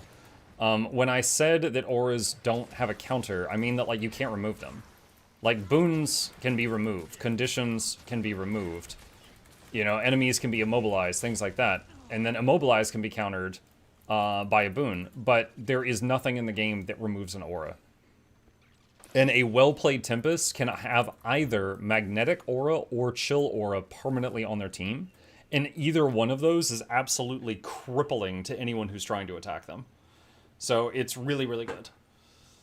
Like, fighting against a team that has a support Firebrand or a support Scourge or a support Mechanist or a support Druid is leagues easier as a Ranger than fighting against a team that has a support Tempest. Because auras versus no auras. Either I'm permanently chilled and shooting myself, or I can attack. Like, that's the difference.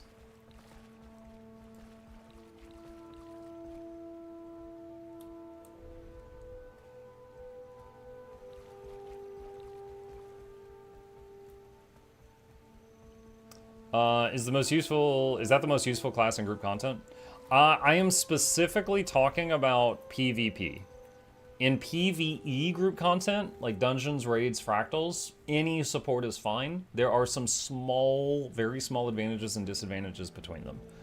But if we're talking about like in PvP, I'm saying as a ranger main who uses projectiles, fighting against a support Tempest is much more of a challenge than fighting against a support literally anything else. But if you are playing a DPS that doesn't focus on projectiles, then support Tempest is annoying, but it's less of a death sentence. There's at least 5 of them, and one of them is that Deadeye that hits like a truck. I'd be happy to do a rematch against him alone, but I don't want to fight 5 of them.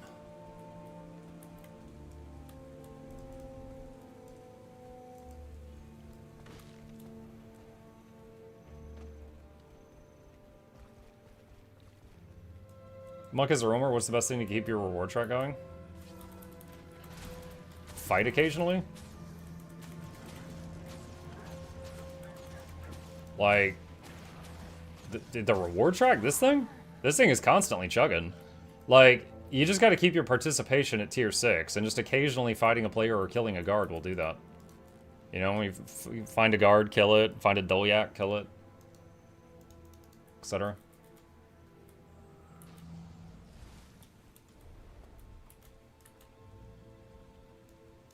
Yeah, it's like, as a solo roamer, you will get less of the bags of loot that you get from killing enemy players, because you know, like, if you're in a blob and you fight another blob and you win, you might suddenly rack up, like, 30 kills and get, like, 30 bags of loot.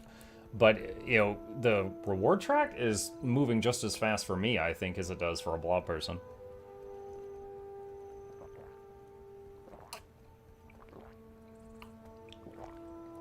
Choking down more of the talk juice. Guild Wars blog. Oh, snap. Hang on a second.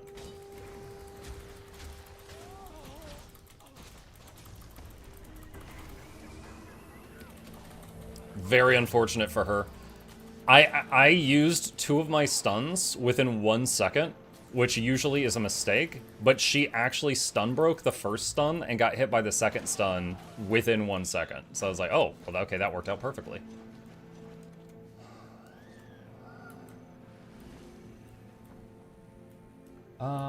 What is this? Guild Wars Philosophy.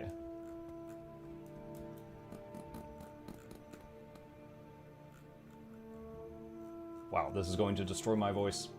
But it looks like it's worth it. So, okay, yeah, we got a cool blog post here. So, what I'll probably do is, in a bit, not like right now, but closer to the end of the stream, we'll go over this in detail.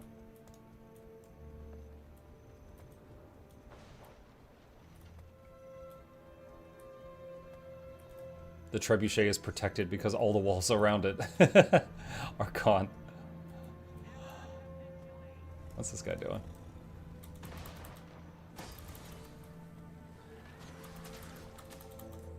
Oh, it's this guy. Okay, shoot, there's 2 thieves here. The Daredevil and the other one. Yo, I want some of this!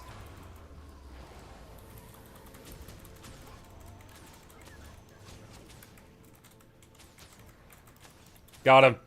I got revenge, chat.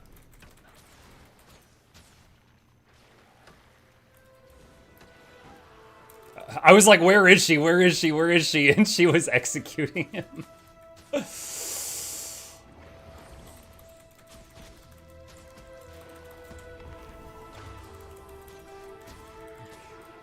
She did the spin.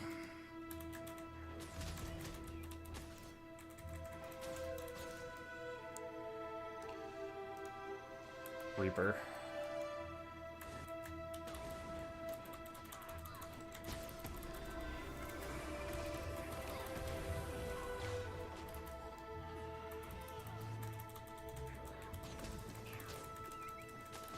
Whoa, lag! Yo, I hit the button to deploy that like 3 times.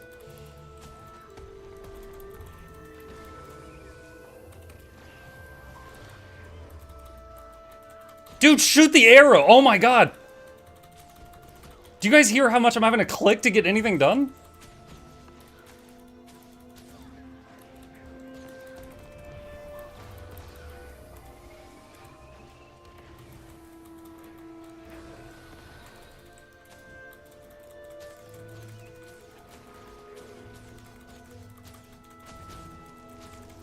Got you. Oh my god, yo, her most powerful attack, chat. DDoS.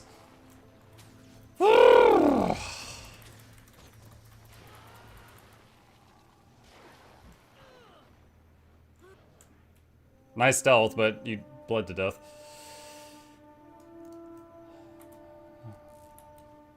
New GW3 news? Yep, someone sent it to me just a minute ago.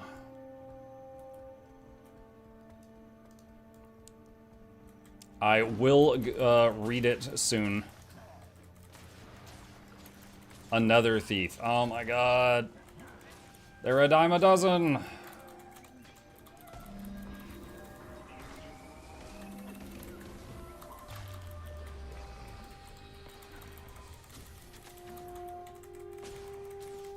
Oh, I interrupted her heal. Are you okay without that? No, you're not. Okay. Laura, kill her. I'm gonna count this.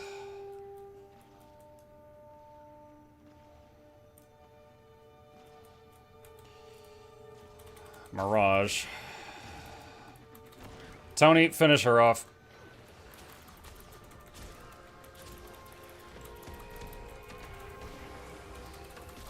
Oh my. Do you have cleanse? You're really squishy.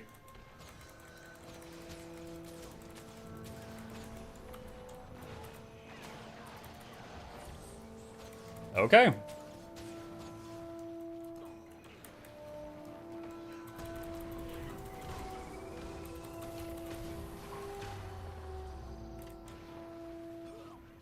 Alright, cool. I just killed 3 thieves and a mirage. I'm doing good deeds today, chat. The world's a better place.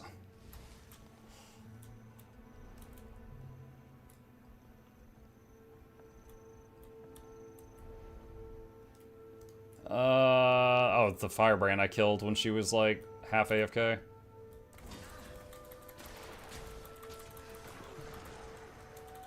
Projectile block.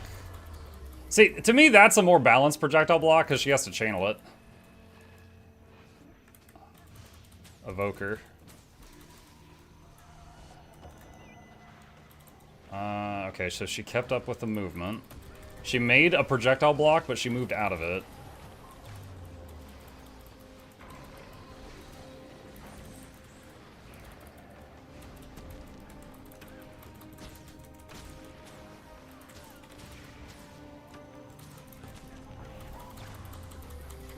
Evoker fights that have the electric rabbit, the air hair, are always like really short, but stressful.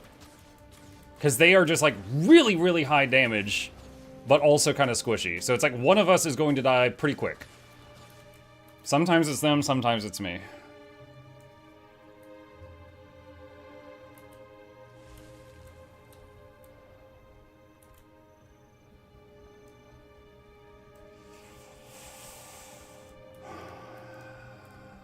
Okay, the Firebrand and the Daredevil I fought are there, so I don't think I can get that resource camp. Unless I can get around them.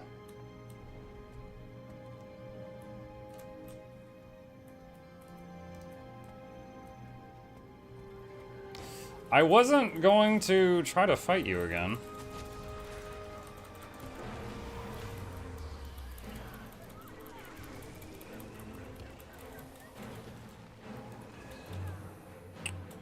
I hate Dragon's Tooth so much. Hits like a truck and has tracking.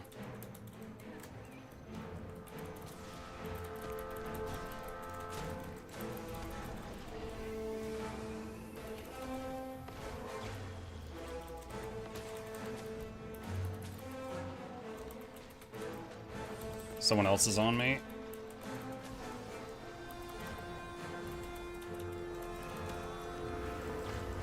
Ah, I'm dead. It's too much. Rip.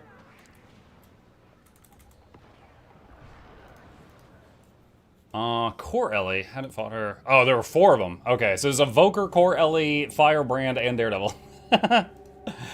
3 people I killed and 1 I hadn't. The Revenge Squad. Is Guild Wars 3 buy to play or free to play? Buy to play. They have announced that.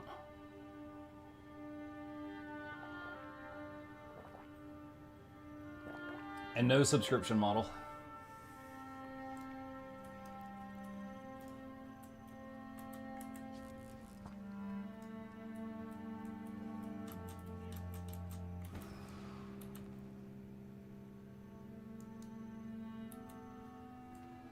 And no battle pass. Yep, and no battle pass.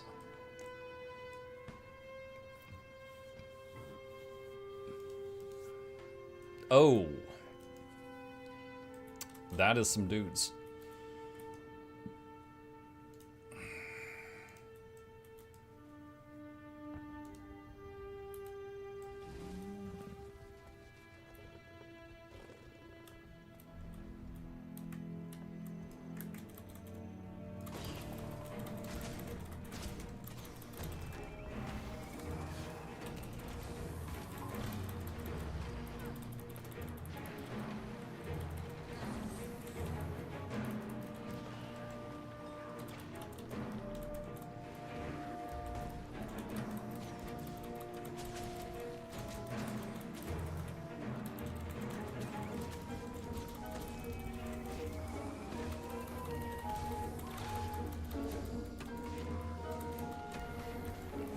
No, we're having a druid one-on-one here.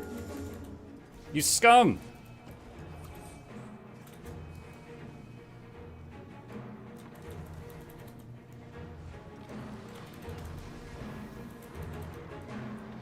Oh my gosh.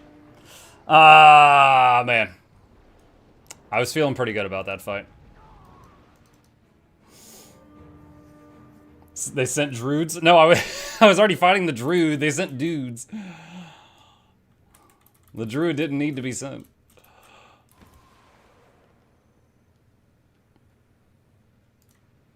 Oh, look, chat. Chip is here. Chip the NG.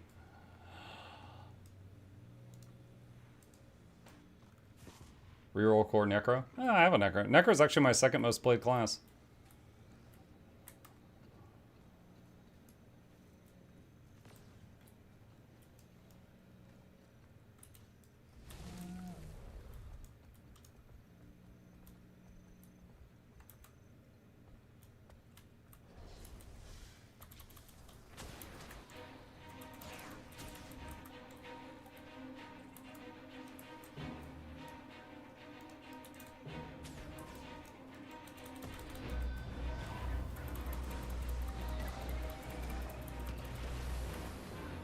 What? Oh my god.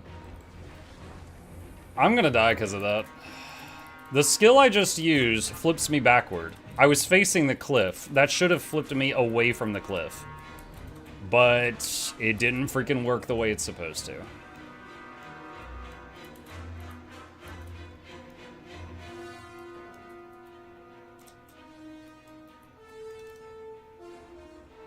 Let's do this so I'm not pinched.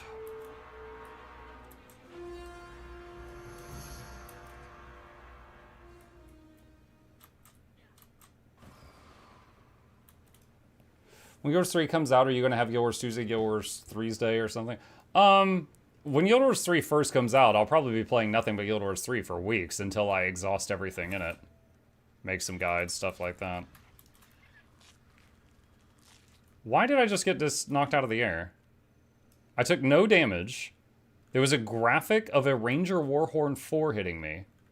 And there's nothing nearby. Ranger Warhorn 4 doesn't even knock you out of the air anyway. What are they fighting right now?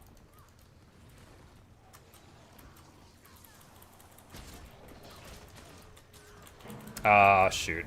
Yeah. I only joined in this fight because there was somebody else there, and I was like, okay, 2v4, I'll help them. But they died the moment I got there, so then it was me v4.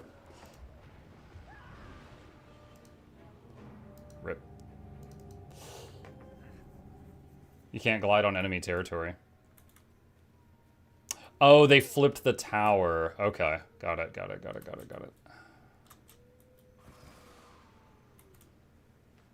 Is that the graphic for you getting knocked out of the air? Is the birds thing? If so, I've never noticed that.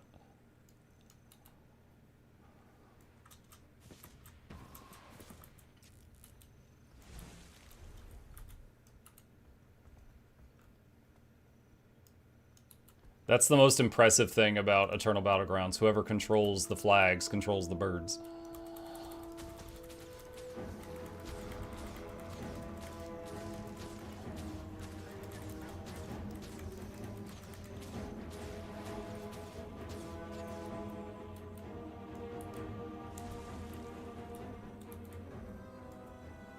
Slab of red meat.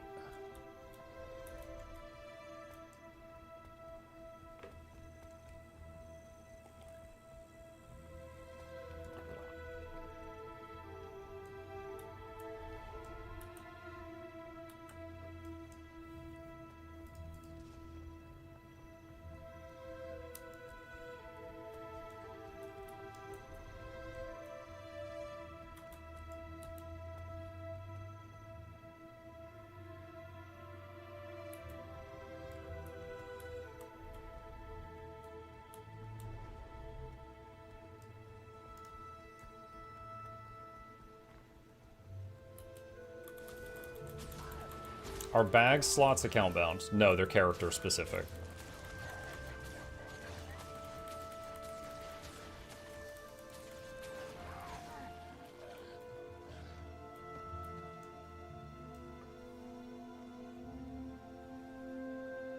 Hey YouTube, hi Josh.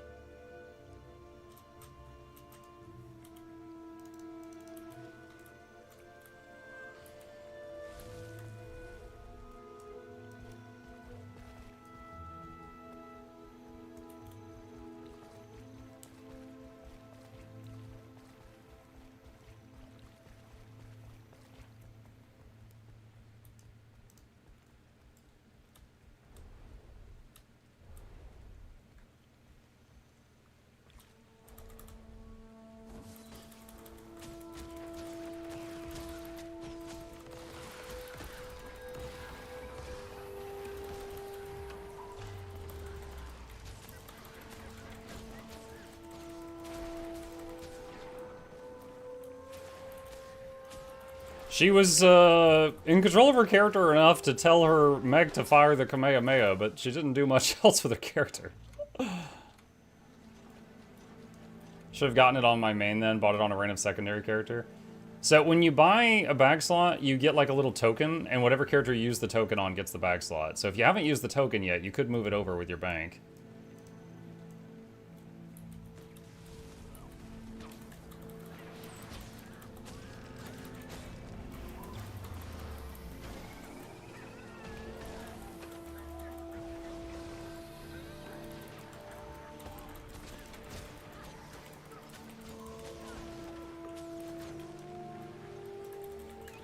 Magnetic aura.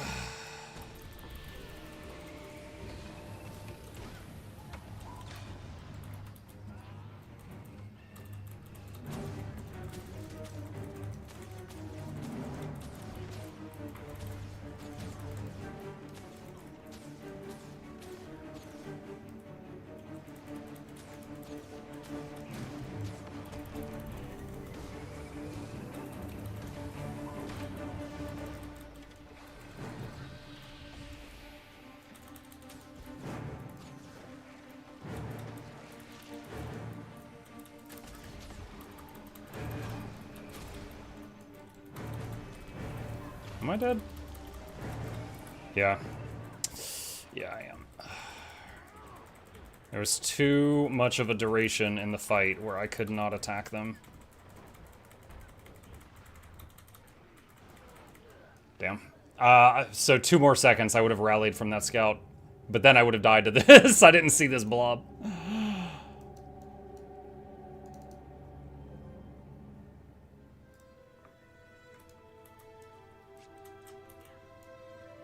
Yeah, so she was alternating magnetic aura, where my shots reflect, and air focus that makes a big no projectile zone. So I'd say like 75% of that fight, I couldn't shoot her. So I kept getting some damage on her by using druid skills that aren't projectile, but she was basically turning off my primary weapon like 3/4 of the time.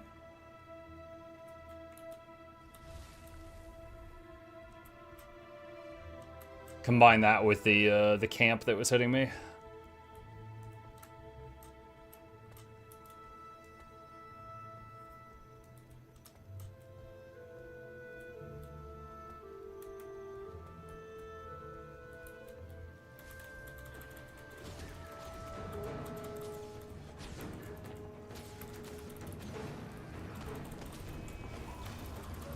And another invulnerability. And try to stealth res this person. Got it. Hope they're a main character.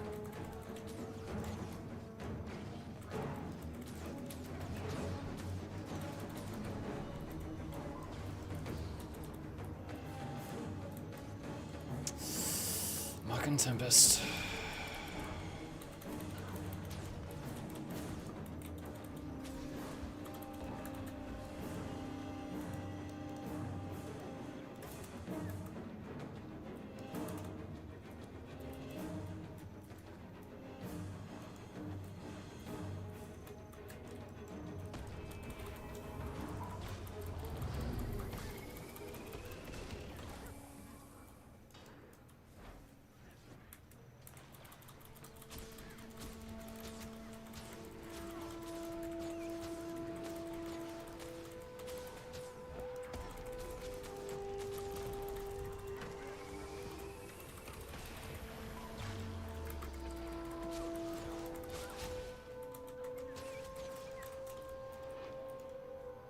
Well, I downed a Green Reaper, and then these blue roamers came over and got the kill, so the Reaper's dead.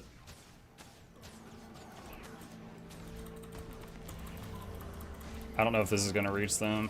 Yeah, I did hit one of them.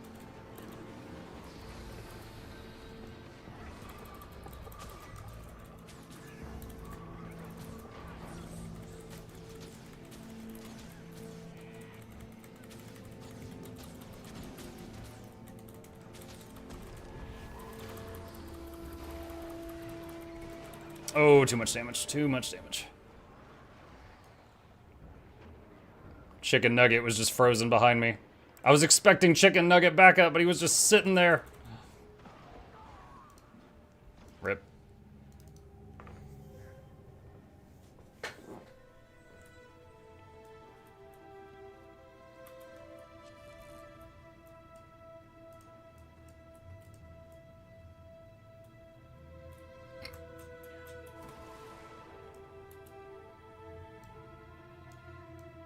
Y'all got a favorite fort between these three? Like, if you're playing World v. World and you can pick one of these three forts, you got a preference? I feel like this one just, like, is longer, and it takes longer to get out of here and get back to the battle.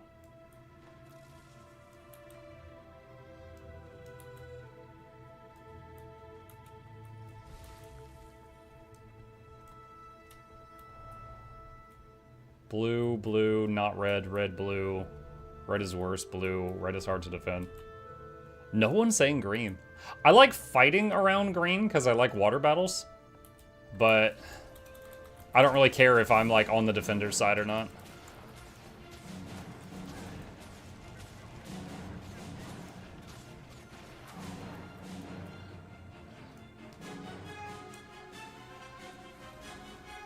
Mike, I'm going to play through the Asura personal story. Do you have a suggestion for which of the character creation options are the best story?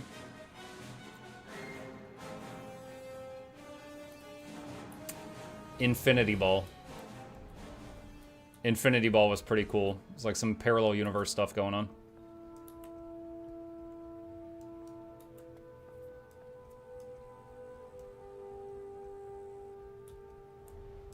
I know one of the other things they ask you is like, who was your teacher? I don't even remember what those diff choices did. I just remember Infinity Ball was neat. When you switch Mega Server, are you allowed to choose an alliance every time? Mm-mm. It made me pick one alliance when I play on EU, and it made me pick an alliance when I play on NA. I don't get to change them.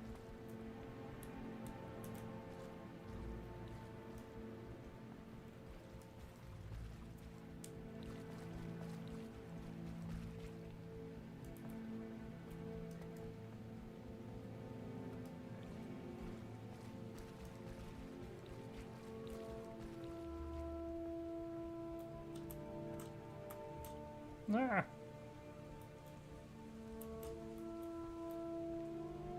15 seconds.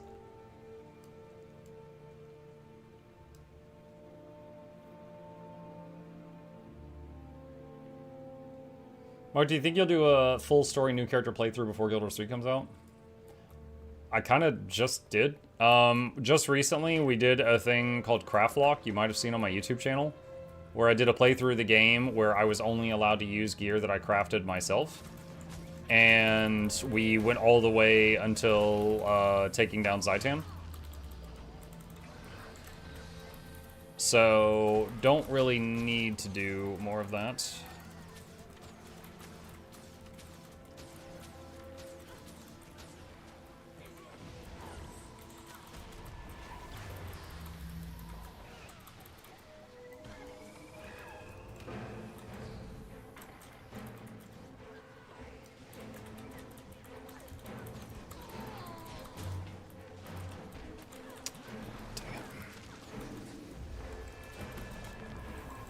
Going invisible, green and blue can fight each other for a moment.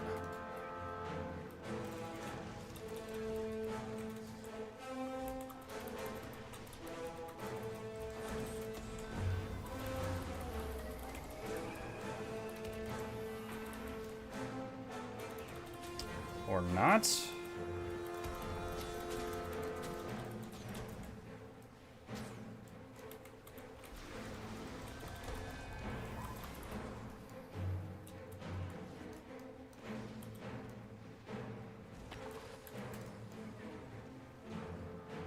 I'm trying to get away from the green horde. If she wants to fight, I'll fight her over here away from them.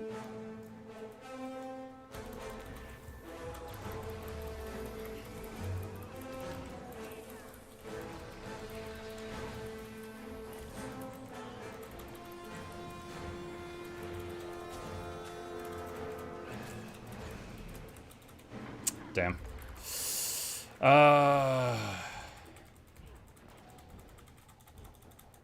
Tense stability.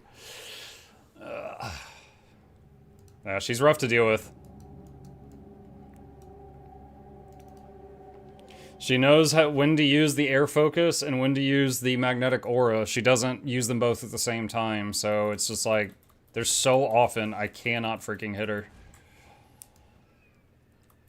She is a hard counter.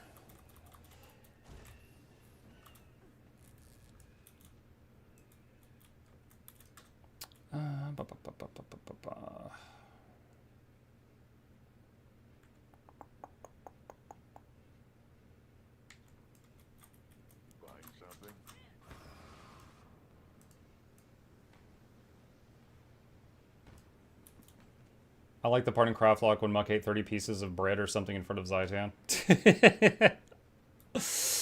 Yep. I couldn't T-pose, so you know.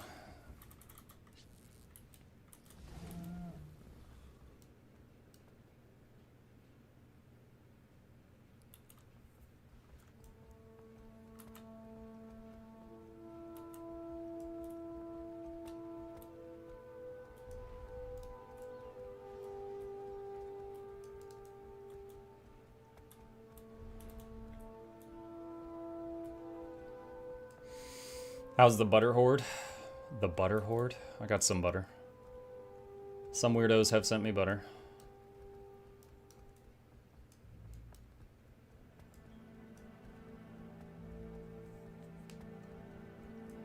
What tier was that camp? 0. Or 1, I guess. I Had killed most of the camp when she got there, to be fair. Oh.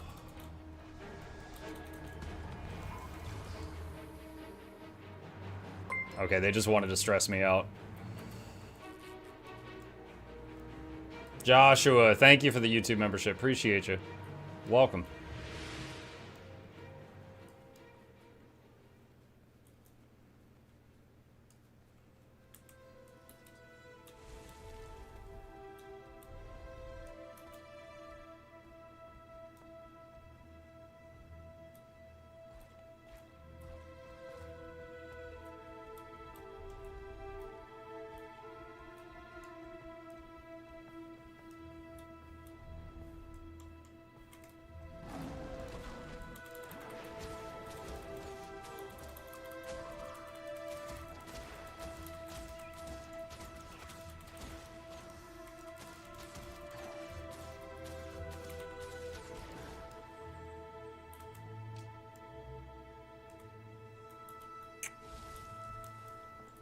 This could be rough. I got a lot of frogs here.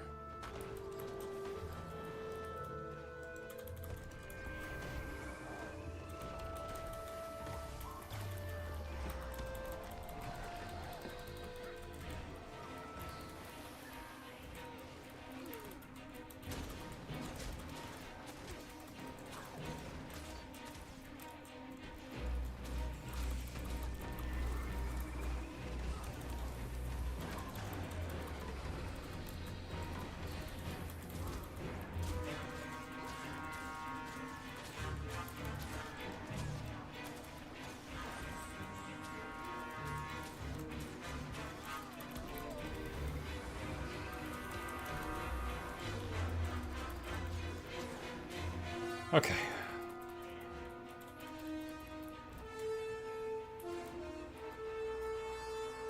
That camp plus frogs, that's one of those moments where if I got jumped by someone else, I would be in major trouble. Like, almost anything.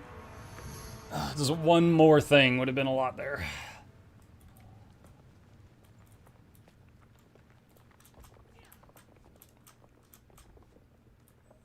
Muck, do you think and hope when they redo the fight they will leave the original to be able to do it in some way? My first thought for fixing the fight is after you knock him out of the air, you know, with the spamming one thing that everybody mocks, is he's on the ground crippled and there's a fight on the ground. Like another phase.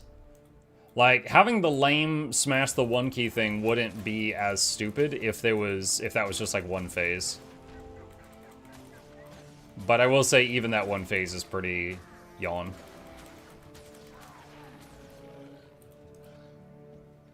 Mike, what relic do you use in the arrow card build?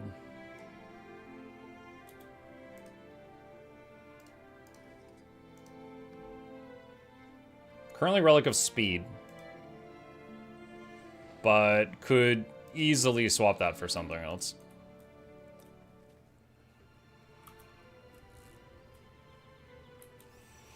Did Mike read the news for YouTube? No, I have not read it yet. Going to in a bit.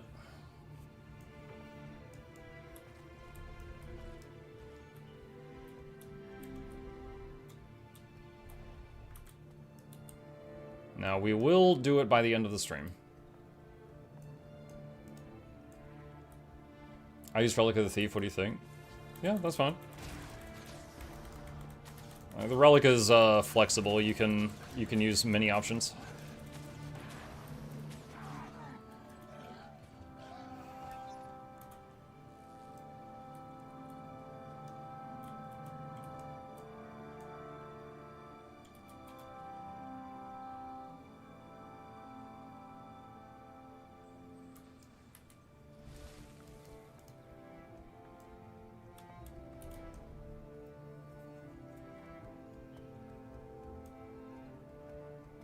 Mike, why running Trapper's expertise? You're not running any traps?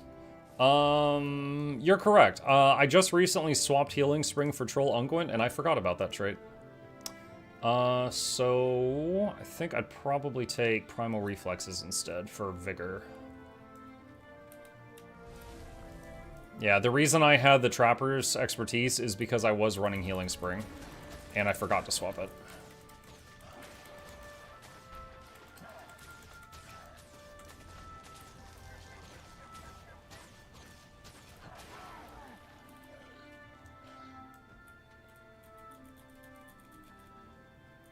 Yeah, if you do run Healing Spring, this is nice just because it drastically increases the duration of the regen.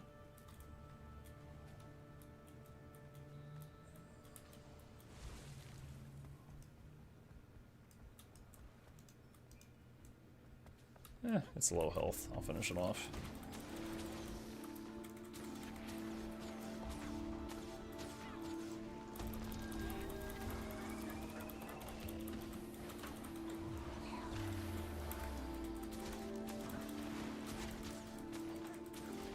Get right here and pierce through both of these.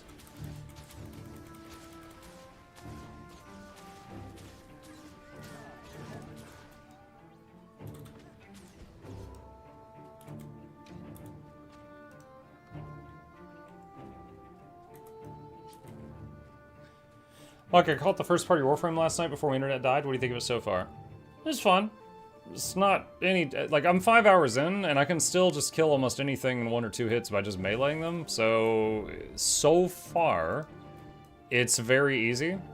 But it's fun. It's kind of fun like how Vampire Survivors is fun, you know? I'm just going around vibing and destroying everything.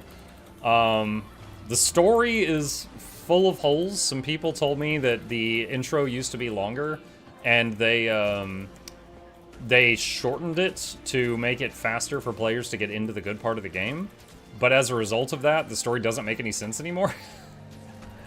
The tutorials were not great. I talked to chat about this. Like, for example, it gave me like a sidearm, like a pistol, right? Then a few minutes later, it gave me a primary gun. And then I couldn't figure out how to swap back to my sidearm. Like, there's so many little things that it needs a little tutorial pop-up being like, you know, now that you have 2 guns, pressing F swaps between them. It was F, by the way. So I did enjoy myself, but the new player experience needs some work. Oh my goodness.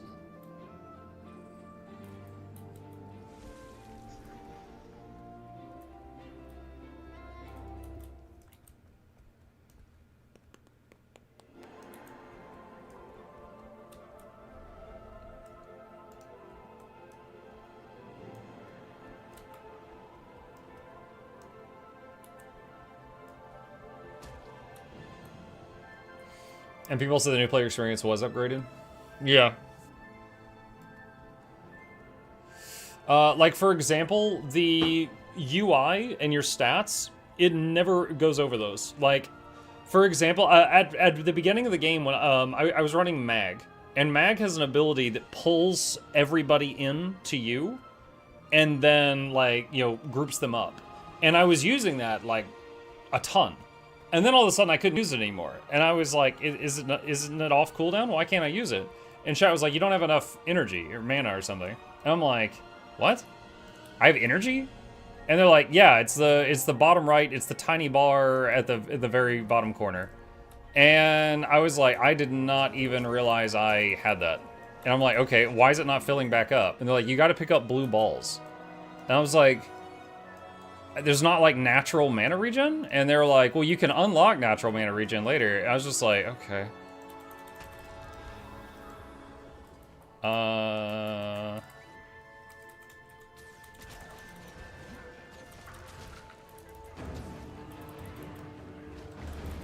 yeah, it never really talks about like the energy system or anything like that.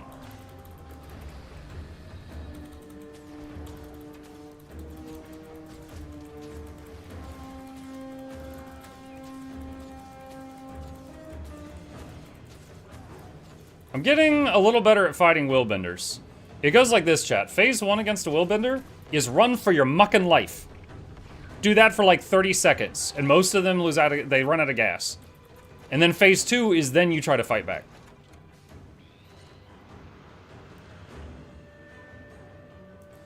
Are you doing World v. World for anything specific? Yes. I am acquiring dopamine. Oh.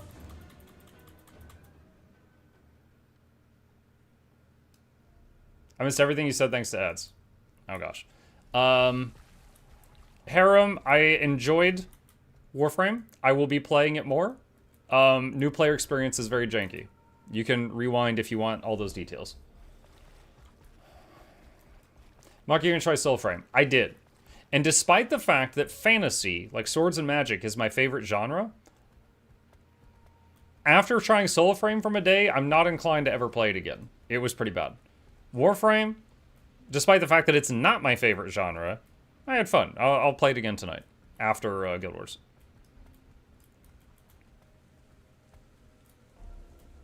Like, Soulframe was full of problems. Muck and Laura Warframe team up win. I honestly don't want to do multiplayer Warframe. I'm just going through it solo. Like, watching clips of other people playing it, and they're just like, boo, boo, boo, boo, boo, and they're just like blitzing through it. It kind of looks like an end-game Path of Exile streamer. Where they're just like, yo, beep, beep, blink, blink, blink, blink, blink, blink, blink, and then it's over. So, I'm currently intending to just solo my way through the Warframe stuff.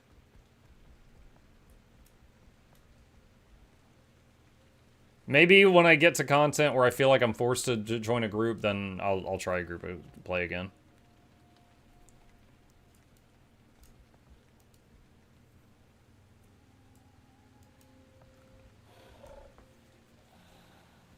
Mark, you excited for Guild Wars 3? Yes. But we got a while before then. I mean, real talk, you know, just stay open-minded. Guild Wars 3 is going to be a different type of game. I don't know how different, but it's not going to be Guild Wars 1, it's not going to be Guild Wars 2. There's plenty of people that like Guild Wars 1, but they hate 2, and they like 2 and they hate 1. There's going to be some of us here in this chat that might like Guild Wars 3, and some of us might hate it. So we will need to wait and see if it is good in our eyes. So I am super excited they're making another Guild Wars game. I truly am. But at the same time, I'm keeping my expectations tempered because I don't know what we're getting.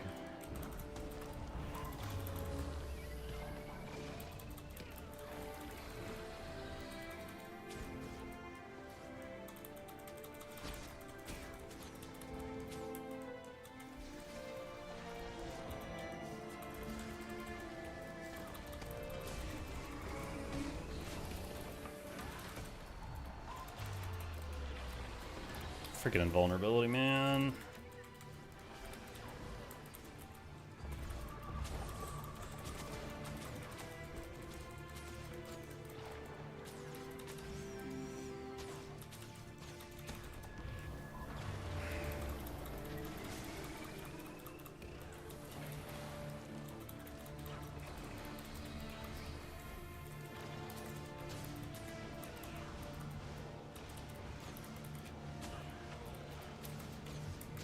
My current goal is to finish off the downstate guy. So I'm trying to make sure all my attacks cleave him. And I've got Laura attacking him too.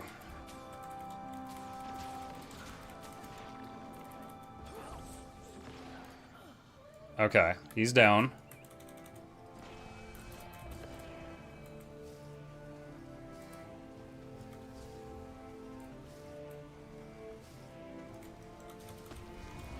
You wanted this fight. Get back here, sunshine. I was minding my business.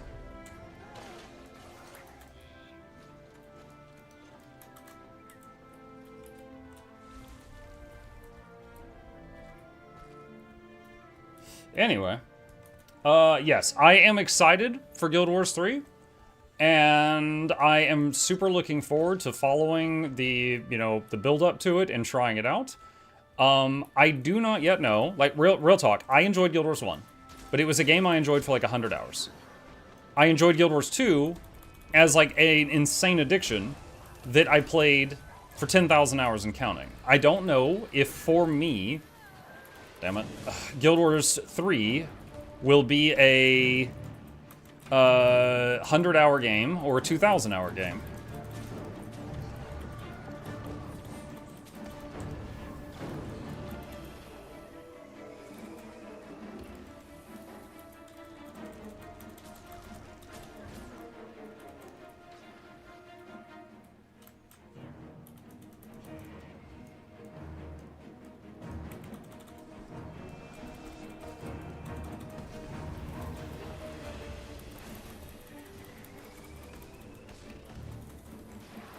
What are you doing, dude?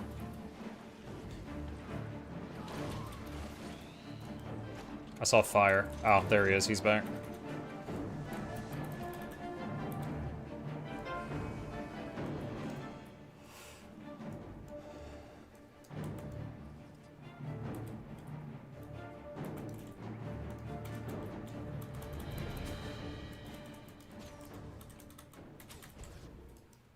What is he? Is he using spear chat? Oh, dear God.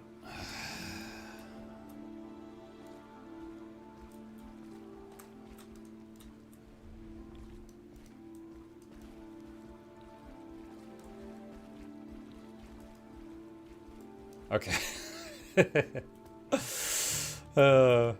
Suddenly, dudes. He's using Conjured Fire Greatsword. What? The Mesmer. Yeah, I know the Mesmer was. You know how I recognize Mesmer Spear? Is they blink onto you and that big purple flower of death comes out. That's how I'm like, oh, it's Spear.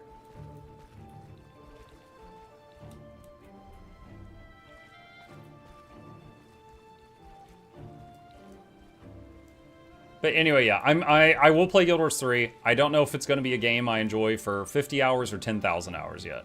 But I am hyped for it, for sure. Because, for example, it's completely possible that my favorite way to play the game of Guild Wars 2, which is, I enjoy Ritualists, I enjoy Mechanist, Scrapper, Druid, Untamed. It's completely possible that none of those might be in Guild Wars 3. So, you know, like, for example, if Guild Wars 3 was all Berserkers, Elementalists, Guardians, and Hollowsmiths, it's not going to be. But if it was all that, I would be like, okay. Yeah, there would be a bit of disappointment. I assure you, chat, getting these berries is essential to the win condition.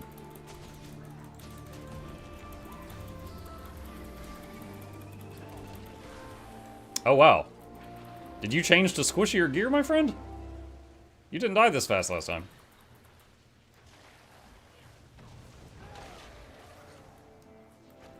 What do you like about NG? I enjoy Scrapper and Mechanist both. Scrapper, I love sending out Function Gyro to save lives. That's like my #1 thing on Scrapper. Elixir Gun is pretty fun. Medkit's pretty fun. NG Mace is pretty fun. Shields. You know, on Mechanist, it's kind of like playing Ranger. You know, you're micromanaging the pet and stuff like that. NG Hammer is pretty fun too.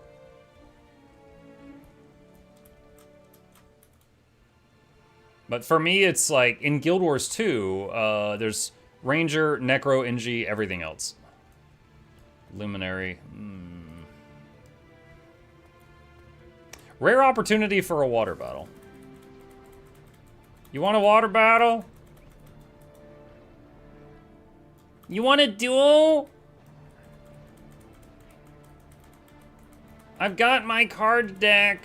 We can play Yu-Gi-Oh! Hey! Hey, you want a duel? Alright. Mulligan.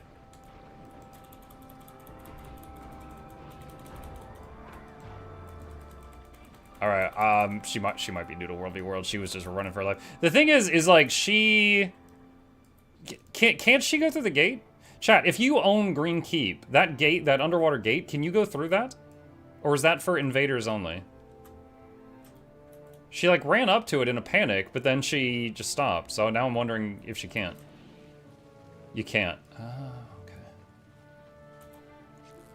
She might not have had underwater gear. There is a funny number of you guys that don't set up your underwater gear. That is true. That is true. How's your voice doing? Pretty bad, my friend.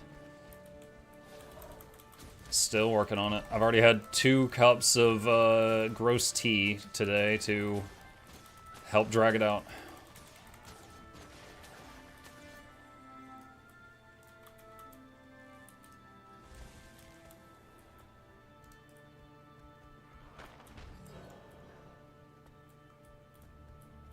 You know what? Let's do this over here, because since there's not dredge this time, so we can just do this.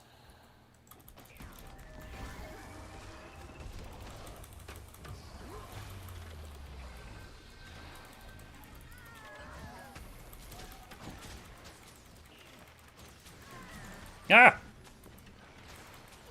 Someone's attacking me!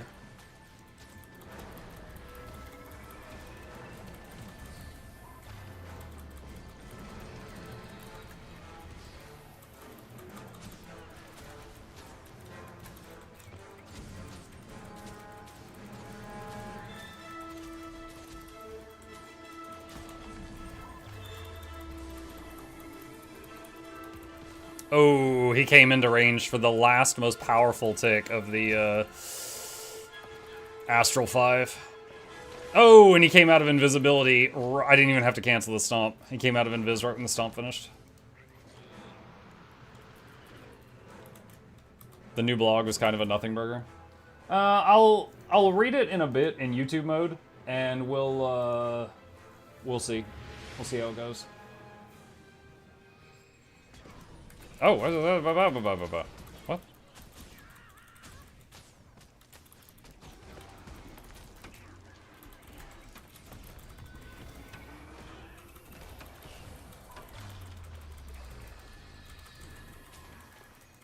No, he reflected my 5 poison shots back into my face. I poisoned myself. Oh my god, it is raining mesmers right now. Alright, I have to stomp him so I can cap this. I have to try to end this fast. Are you playing DPS Druid? Condi Druid, yeah. It's like 2/3 Condi, 1/3 healing, so it's got some decent sustain. I got the build from Paper Roll on YouTube. He's a ranger player that's better at World v World than I am, and I enjoy watching his content. I get some tips sometimes.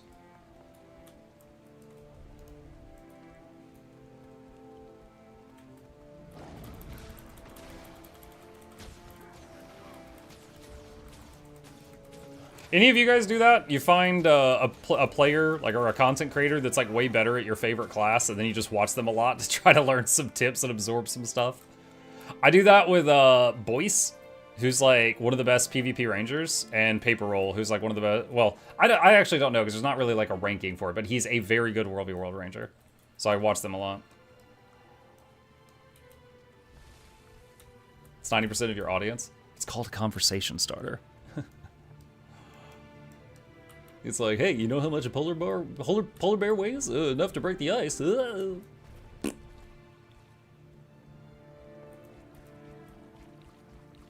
Polar boar. One slip of the tongue, and now you've got ice boars.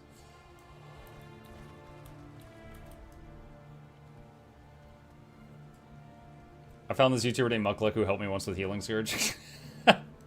Scourge is pretty good. I'm assuming you got through the blog post? No, I'm going to within the hour. I have not yet.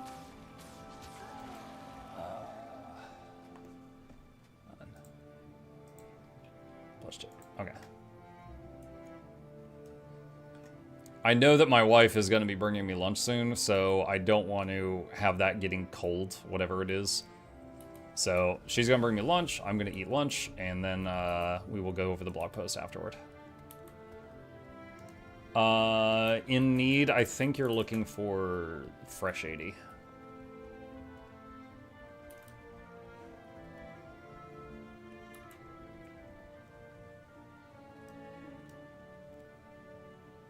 Probably do one more camp and then a bathroom break.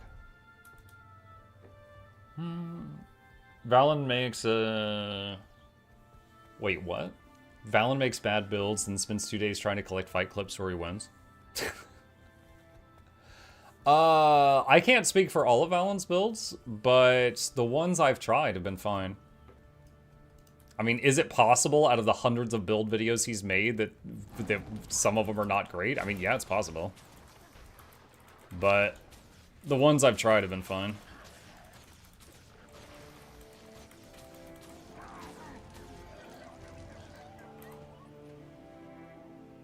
Oh, it's her. That's the core Necro. I beat her twice today, but they were both, like, barely. She's tough.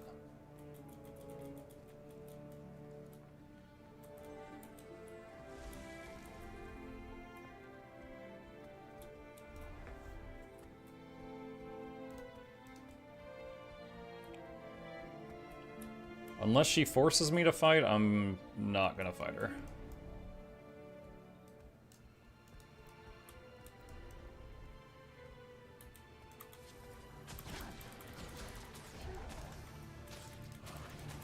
Mike, what's the best way to get fast karma?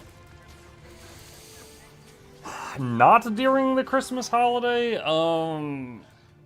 My go-to is usually Dragon's Fall map with karma boosters. And there's a thing you can buy on that map that increases how much karma you gain. Hey, thank you. Does it already have salt and pepper? Thank you.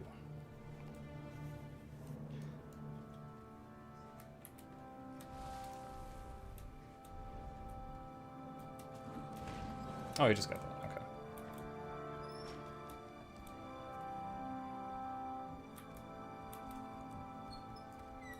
Alright, well, the camp I was going for just got capped, so let me put out here and get safe for a second. Thank you, dear. Alright, chat, I'm going to do a quick restroom break and get some water. I will be back in just a minute or two, and then I'm going to eat lunch while we're just hanging out, and then we'll do the blog post afterward. What is for lunch? Leftover macaroni and cheese. Be right back.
Okay, big.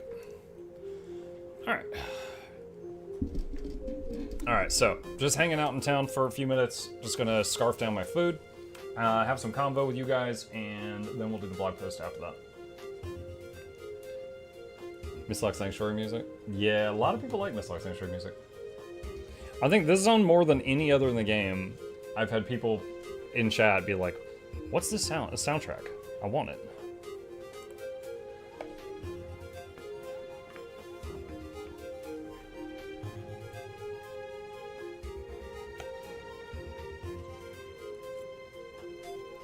Where's the new blog post? It's on the Guild Wars 3 website. It's right here.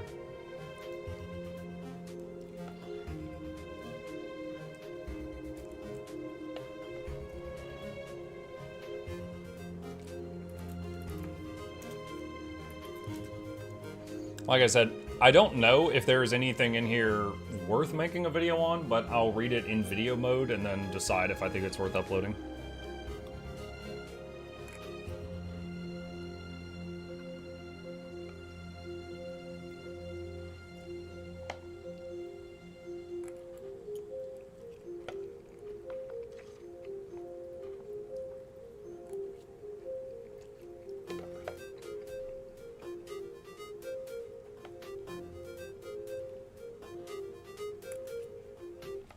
Do your serves look normal in that art?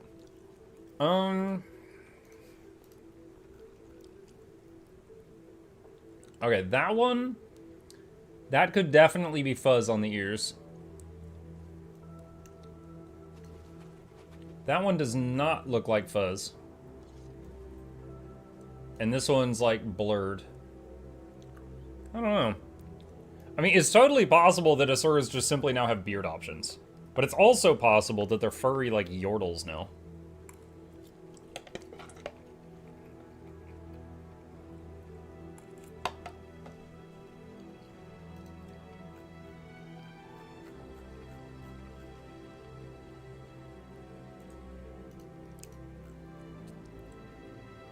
Yeah, it's tough to tell. Could just be the artist rendition.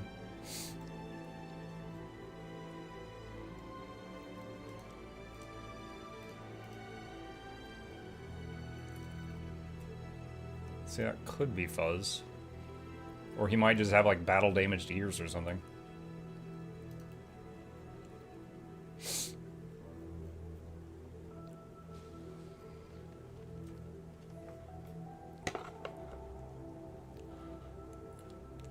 So I guess one question would be, are all Asuras going to be fuzzy wuzzy?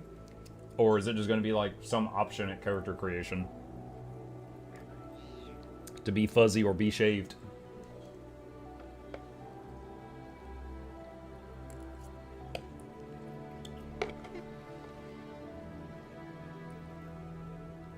Historically, humans have body hair to protect against the elements. It's possible that the Asura are a different type of Asura who live above ground in the cold. Yeah, it's completely possible.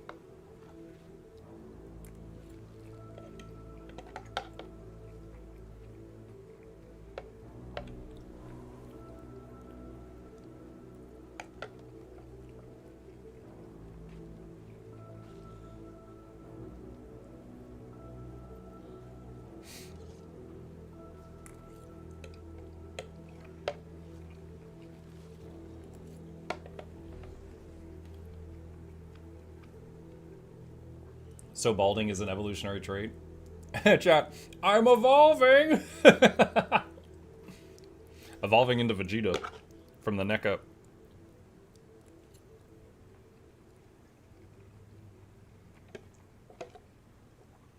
What are you eating?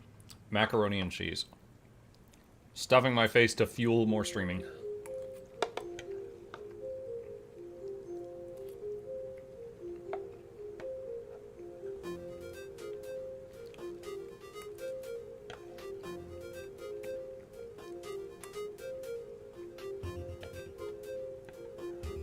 Does it have hot dogs in it? No. Just Kraft mac and cheese.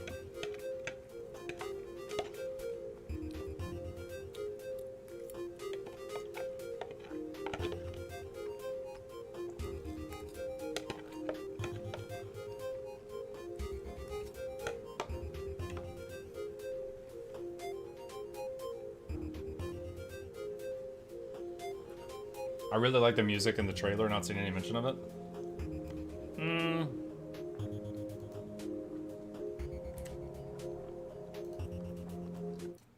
Hang on. Where's the, I need to rehear the music.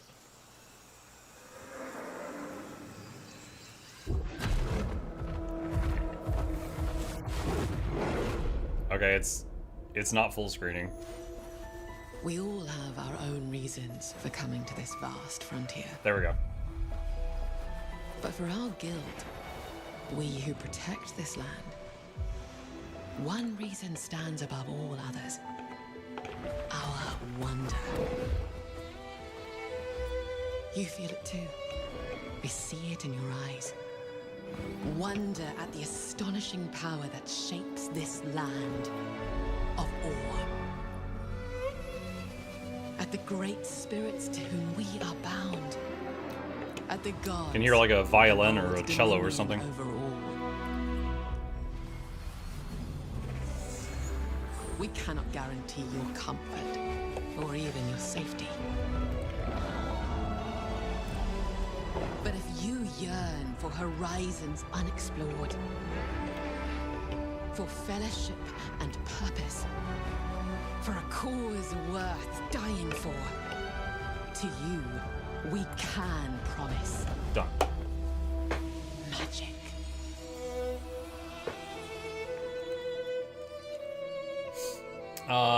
Where's your name from?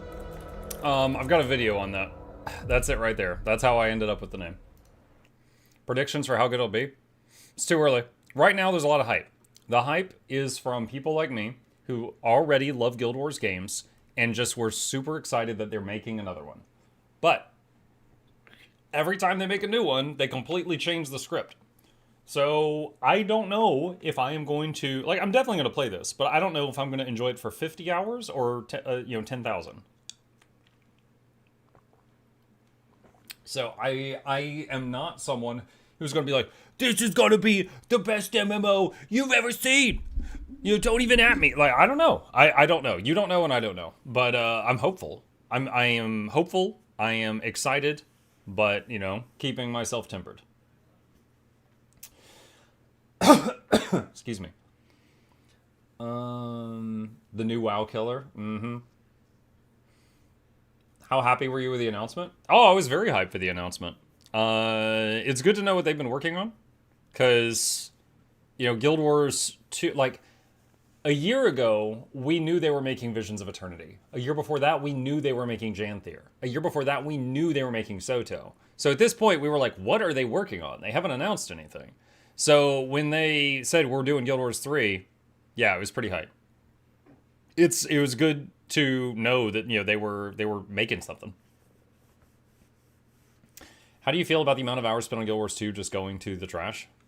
Like once a month. Okay, first of all, these are my bags. I let them fill up and then clean them out like once a month. It doesn't bother me that much. And honestly, it's sometimes exciting when you open some stuff and then you get some like 100 gold item, things like that. But you are right, like there is a lot of inventory management in Guild Wars 2.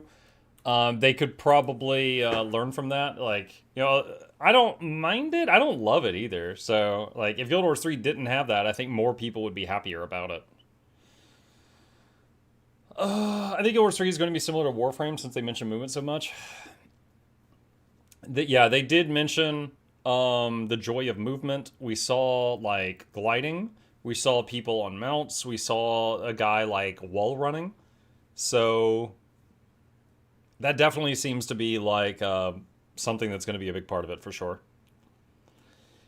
Guild Wars 2 will die a bit when Guild Wars 3 is out. So, here hold on a second. I need paint to address this. Paint! Ah, flashbang! Okay. Alright, so, let's do this. Alright. PoE 1, that's Path of Exile 1, and PoE 2. Okay? Alright, so, let's say we've got, you know, 2 lines that represent, like, the player count, right? So, PoE 1, it's up there. Alright? And then PoE 2 comes out. And what happens? PoE 1 goes down, right? Alright? And then PoE gets a new league. It goes back up. And PoE 2 goes down a bit. Okay? And then PoE 2 gets an update. And it goes up. And PoE 1 goes down a bit. It's the same people, right? It's the same people enjoying both games. And they're constantly playing whichever game has the newest update. I could totally see Guild Wars doing something like this. Like, we're not paying a subscription to Guild Wars 2. It doesn't hurt them if we step away to play one of their other games and then come back. Right? WoW Classic and Retail, WoW Classic and Retail, EverQuest 1 and 2, Path of Exile 1 and 2, right? If a company owns 2 games and you're constantly enjoying the most recent update going back and forth between those 2 games, that doesn't hurt them.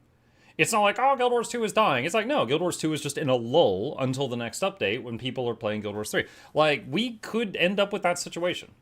Now, it depends on them. For example, I think it would be absolutely brain dead for them to release a big update on Guild Wars 2 and 3 at the same time. I think it would be smart of them to, if they've got like a big Guild Wars 2 update and a big Guild Wars 3 update, delay one of them by a month or two. That way, they're staggered. And your player base will kind of go back and forth and enjoy them both if they want to. I could totally see that situation. It doesn't mean Guild Wars 2 is going to die if Guild Wars 3 has a new update or something. It just means people are kind of going back and forth.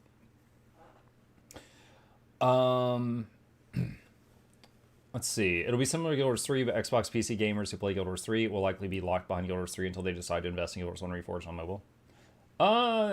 Maybe. Well, Xbox? They said it was going to be on PS5, I believe, and PC. Blizzard is quite bad at managing their updates this way. Blizzard doesn't really... Blizzard's not really in that situation. Like, Blizzard has StarCraft 2, which they hardly ever take care of, Warcraft 3, which they actively sabotage, Diablo 4, which is their only ARPG that they're putting time into, and then WoW, which is an MMO. So you could say that, you know, they've got, like, you know, WoW and WoW Classic and Season of Discovery and stuff like that, so, but Blizzard isn't really in the same situation as the companies that we were describing. Like, you know, EverQuest 1 and 2 is two different MMOs, same company. PoE 1 and 2 is two different ARPGs, same company. StarCraft 2 and Diablo and WoW are three different games, but they're completely different genres, so they don't really compete with each other. Will be fun to have a Halloween event, Guild Wars 2 and 3. Yep. What about the storm that contains heroes?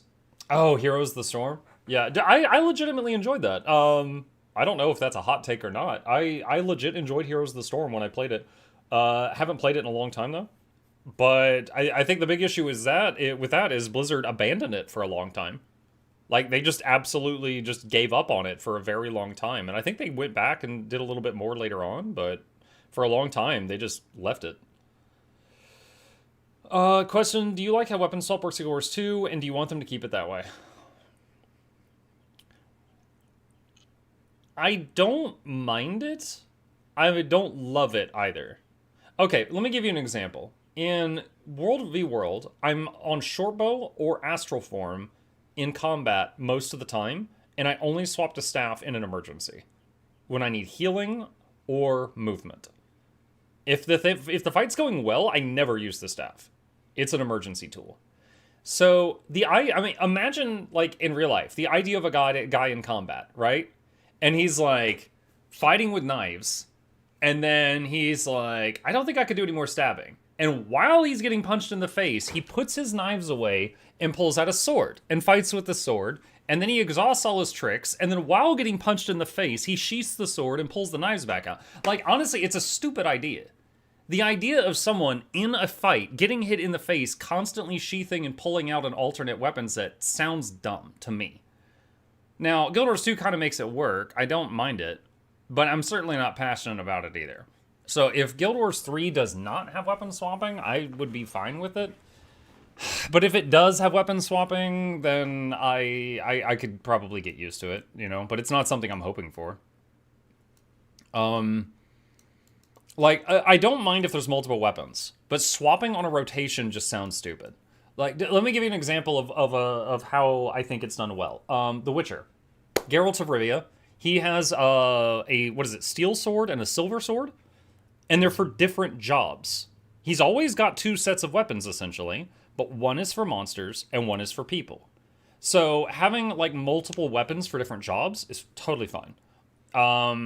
Having a weapon that is for an emergency, like, when my guy is pressured, I grab the magic staff that's attached to my back, and then I just can teleport away. Like, you know, it's that to me sounds fine. But just weapon swapping on a rotation just sounds silly. But that's, you know, that's just me. That's my thoughts. I'm not in charge of development. If you don't agree with me, that's fine.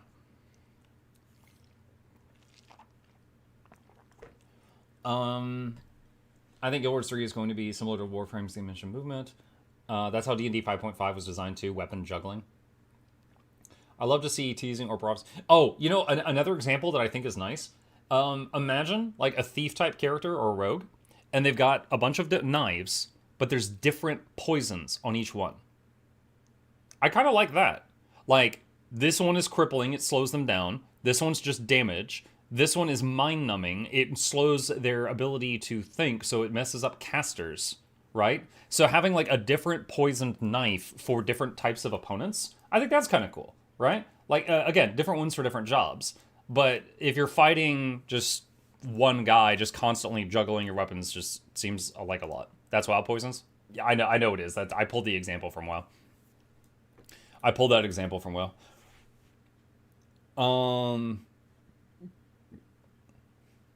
Could be a very Pathfinder 2-way weapon swapping.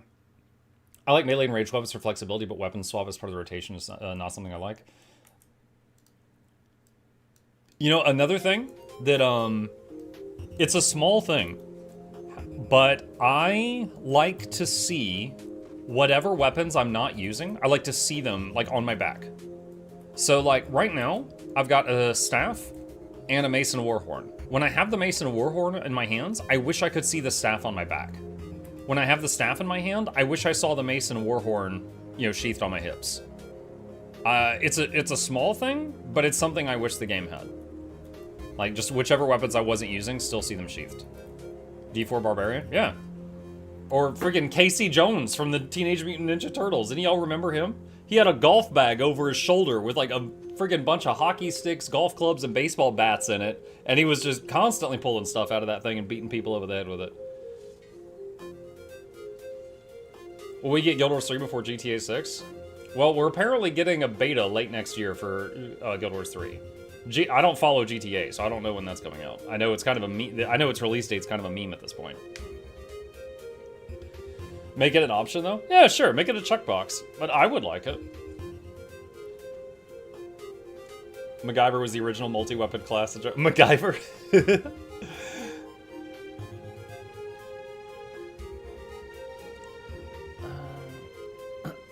Even though the game is very new in EA, I like how Far Ever does multiple weapons. You can equip a main weapon and a second weapon that gives you one ability to add to your rotation and use its passive. I haven't played Far Ever, but that sounds okay.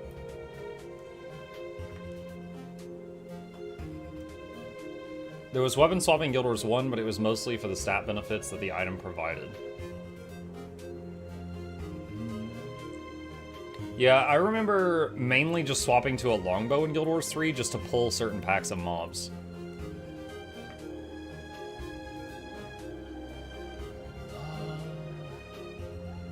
GTA 6 releases November this year. That's why a lot of developers and studios release their games before September this year. I remember all the indie games that were like supposed to come out near Silksong, and they all like delayed.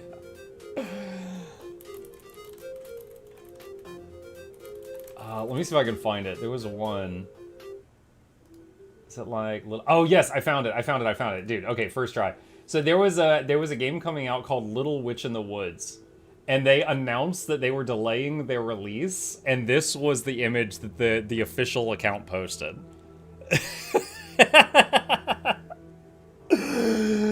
So just Hornet just standing over her menacingly. They were like, we will be delaying our release by 1 month for reasons. There was a bunch of indie games that were like, it would be really stupid to release our game right now. It's not gonna do well. It ain't gonna do well.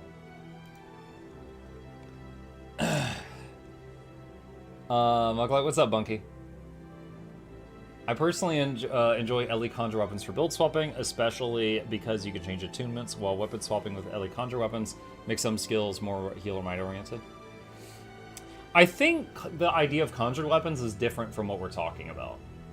Like, the idea of someone just constantly making a new weapon out of fire or ice just in their hands is, I think, a bit different, and that is pretty awesome. But I hear you. Min-maxers had shield sets with defense mods or swords that made your enchantments last longer, and they would swap to it for one ability and swap back. Oh, I gotcha.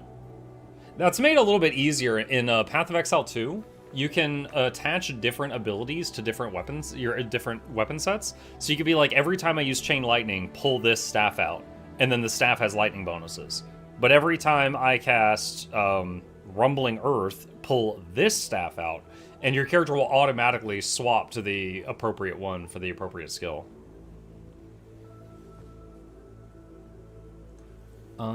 The Nightling is such a cool game, but they made the mistake of getting it out with Silksong. I haven't even heard of that one.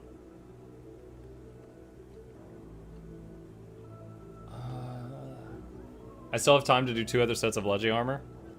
You got like a year and a half before the beta. Yeah, I think you do. You can get that done this week. It's fine. Okay, so it's about that time. Hang on, let me get a cough drop because I can already feel this is going to be difficult to get through. And let's check out this blog. See what's going on here.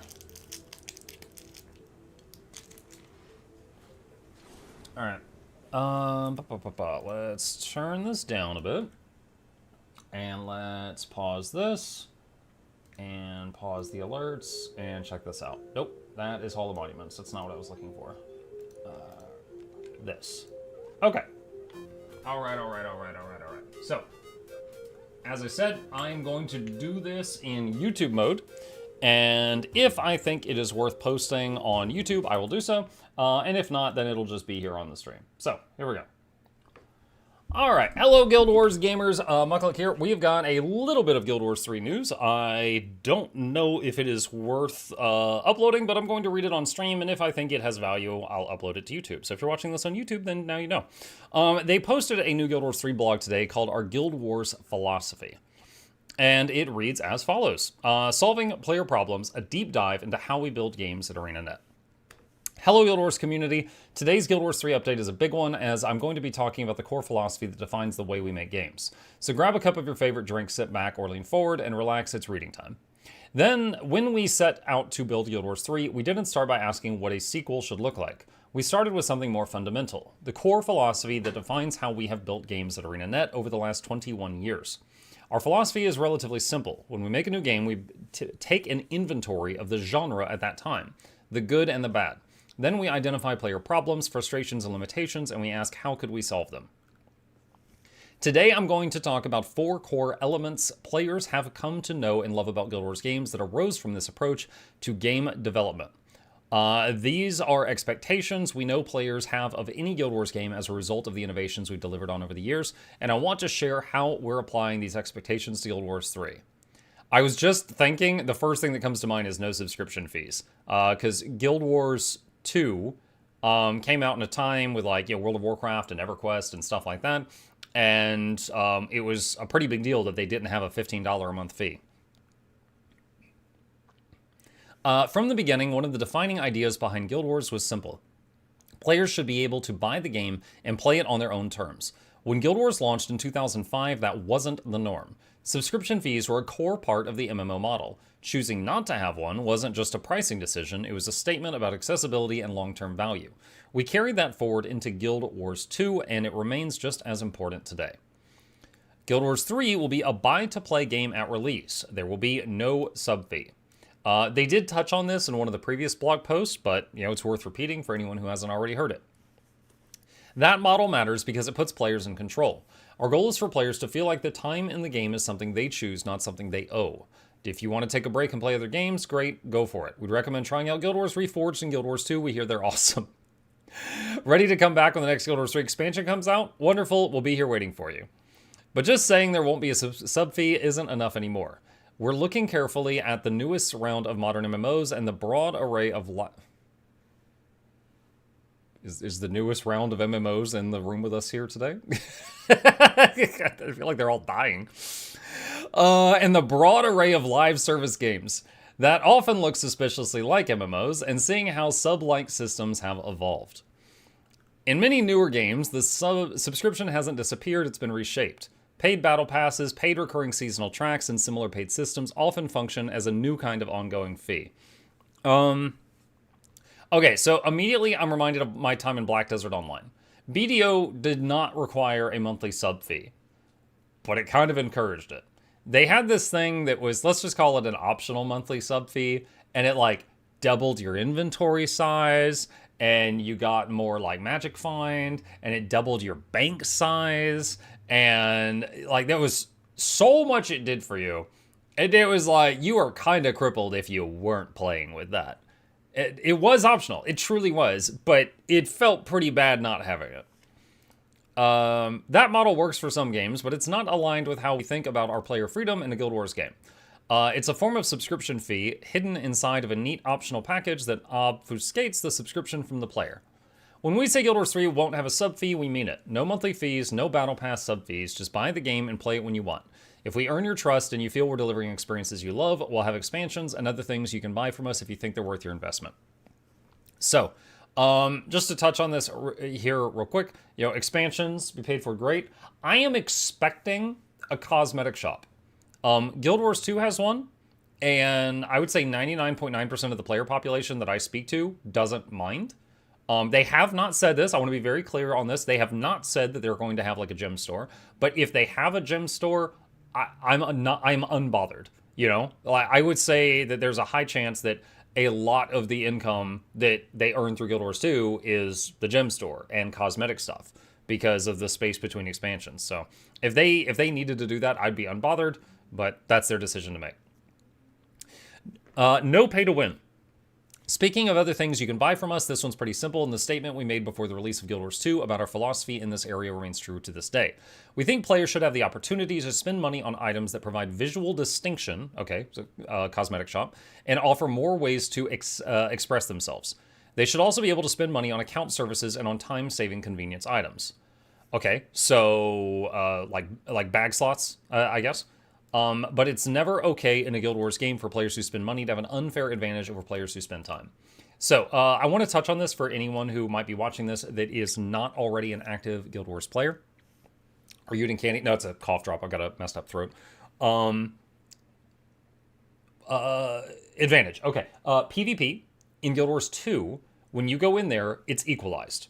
Now, I mean, like, not like amalgams to rangers. Amalgams are overpowered. But it's equalized in terms of gear. When you go into PvP, everyone gets the same gear options. There is effectively, when you go in there, there is a menu. You go right here. This is the PvP menu. And it's just like, okay, what stats do you want? And you just pick stats. And that's your whole set of gear. It's like, okay, what sigil do you want? And you just pick sigils. What rune do you want? You just pick a rune. It's just a menu like this. Everyone's got the same stuff. And it's supposed to be just skill or like class, pros and cons. That's it. Now, in PvE, you could conceivably spend dollars on the game, turn those dollars into gems, turn the gems into gold, which is a terrible exchange rate, but you can, and then use that gold to buy like a legendary weapon. However, most players don't really consider that to be a big deal because it's really easy to get endgame gear. You could do it in like a week. So that doesn't give you like a huge head start. It's not like, speeding ahead a year in like Raid Shadow Legends or something. And you can't, the other legendary stuff are not tradable. So you can't get like legendary armor or accessories or jewelry. So if you did burn your bank account to get one endgame slot, you still have crap everything else and you still don't know how to play the game. And like literally the same stats on the legendary, you could go to the Wizard's Vault, you could go here and get an Ascended weapon, which has the same stats right there. So it's truly like, is it pay to win? Yes, it is on the spectrum of pay to win, but it's like at the very bottom. It's like a 1 out of 100. So that's kind of how it is. Now, if they avoid that in the sequel, that's fine. Or prequel, I guess. But that's how it is at the moment. Respecting your time and investment. Respecting players' time has always been a core part of Guild Wars, and that's more important today than ever before. One of the most common perceptions about the MMO genre is that the game requires massive time investments to play. Historically, MMO engagement has been viewed as an experience like a second job, where players spend large amounts of time preparing to have fun before they can actually engage in the fun parts. I'll finish this, then I've got stuff to say. Only have 30 minutes to play. Don't play an MMO. You'll need that time just to organize your inventory, figure out what... Okay, that's a bad example for Guild Wars. Figure out what content you're going to play, get your character set up, and oh no, time's up, and you haven't even begun the gameplay yet. So, there's an ongoing thing with some of the big games like World of Warcraft, where it's like the game starts at max level. It's like it's accepted in those games that the players are bored until max level, and then the fun stuff starts. And Guild Wars, in my opinion, is fun from very early on. I think the funnest part of Guild Wars is the combat system. So even at like level 5 on a ranger in the newbie zone, I'm having fun. I don't have to hold still to cast spells. I don't have to be watching my mana bar. I don't have to sit down and eat for 30 seconds after each fight. I can just like go, go, go, go, go, go, go. And I really enjoy that.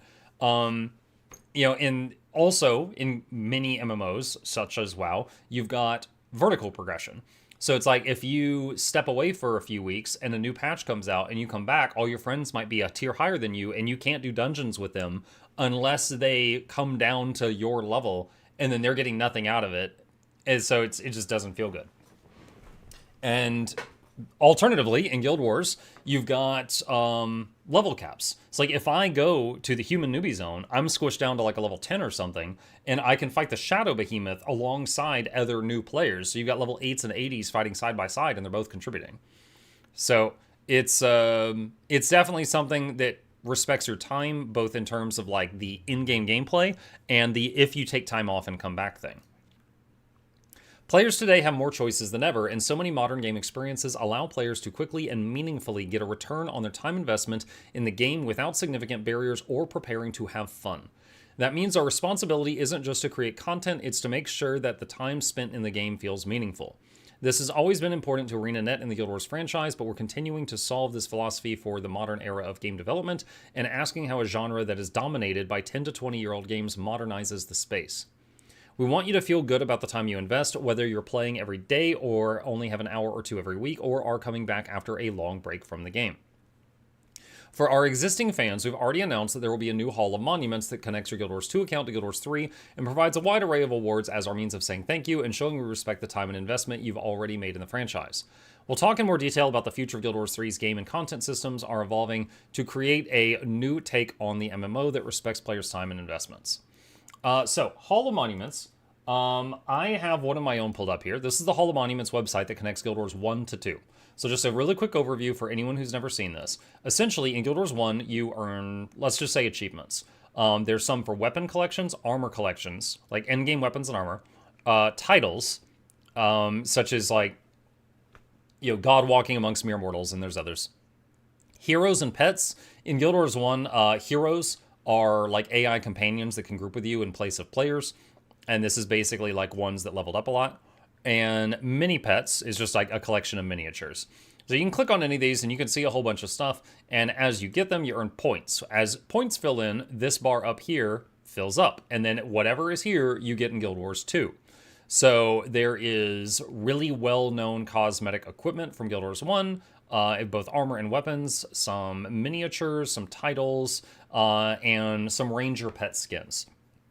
Note, those ranger pets are not more powerful than their counterparts, but they look unique and they really show like, oh, this guy played Guild Wars 1, that's awesome. So that is how it works.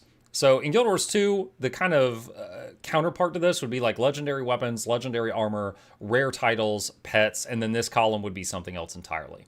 But they did say that when they released the Hall of Monument stuff, that there was going to be like a release focused on the core game, a release focused on HOT, and so on and so on and so on. So there's probably going to be achievements on there based on each section of the game, if I had to guess.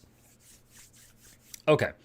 We'll talk in more detail in the future about how Guild Wars 3's game and content systems are evolving to create a new take on the MMO that respects players' time and investment. And number 4, innovating and evolving the MMO genre. One of the most important parts of our philosophy, and one that sometimes surprises people, is that we don't aim to make direct sequels.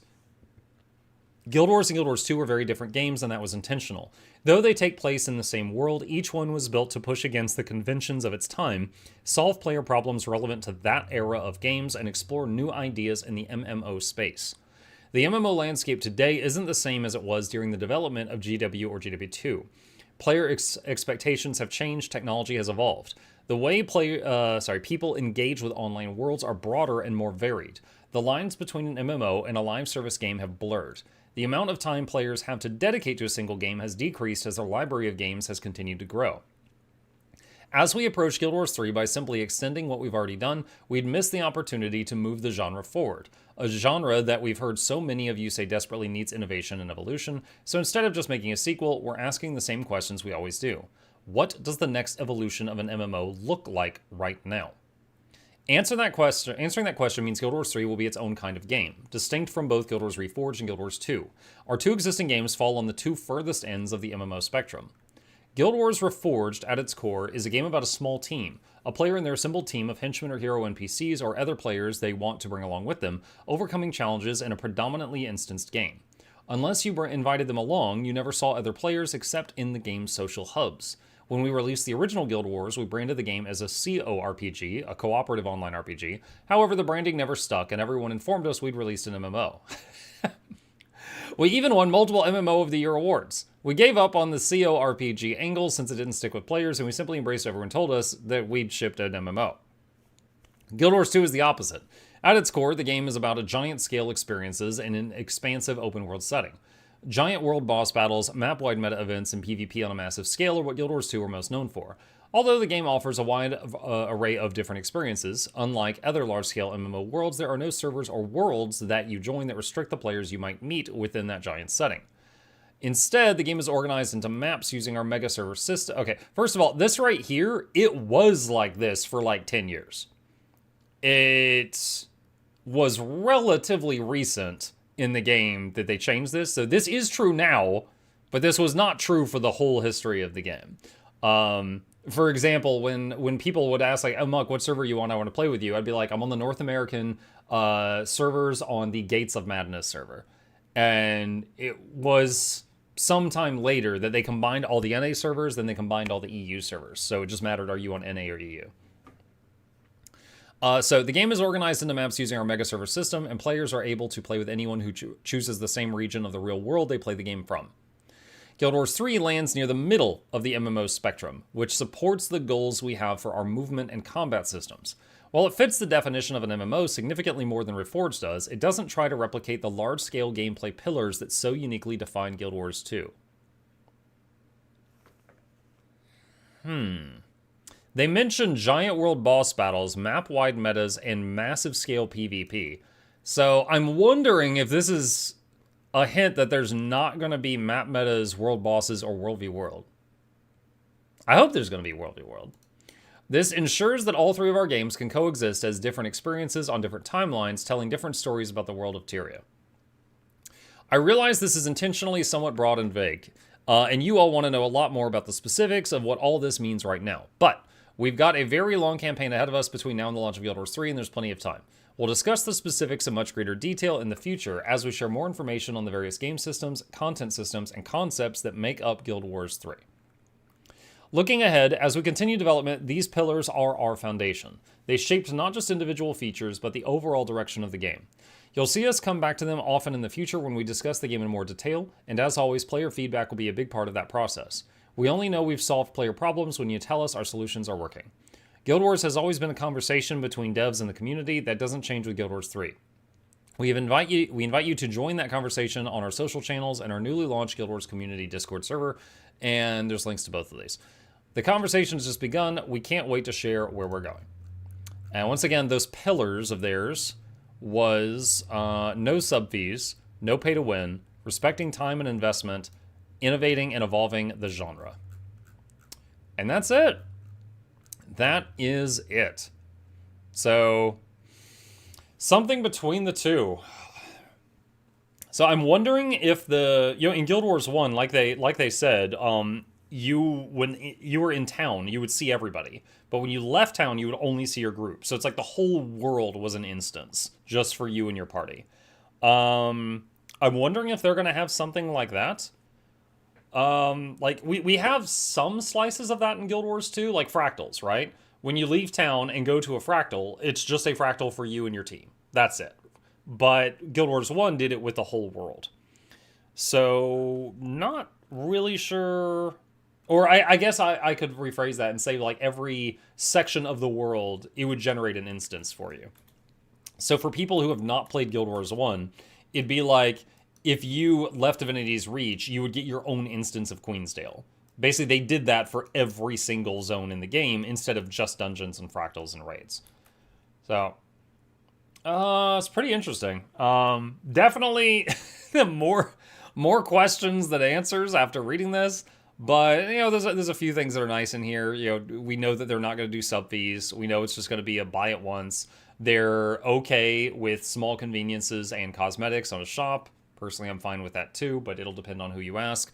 No pay to win, respecting your time and investment. So they want to make a game that is not...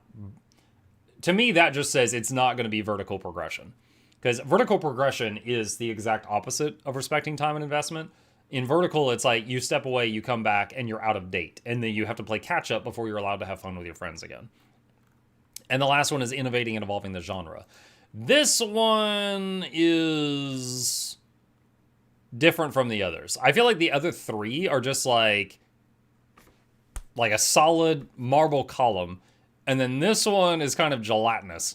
Like this one can mean different things depending on who you ask. So it is going to change depending on what they feel it needs, right? Because, like, you know, Bobby Stein's definition of what the MMO genre needs, or Cal Cohen's definition of what it needs, or Roy's, might be different than mine, or yours, or, you know, someone else's. So this one is just kind of a remains to be seen thing. It's pretty cool. Pretty cool. All right, good read. So that is what the Guild Wars 3 blog post called Our Guild Wars Philosophy has in it. And if you've got any questions, problems, thoughts, concerns, put them in the comment section down below, and I'll fight you there. All right, there you go, chat. I read all of you your bedtime story. Done and done. Okay. Let's move this over here. And turn that back up a little bit. I guess that makes sense when paired with the idea that you can play single player or with a team.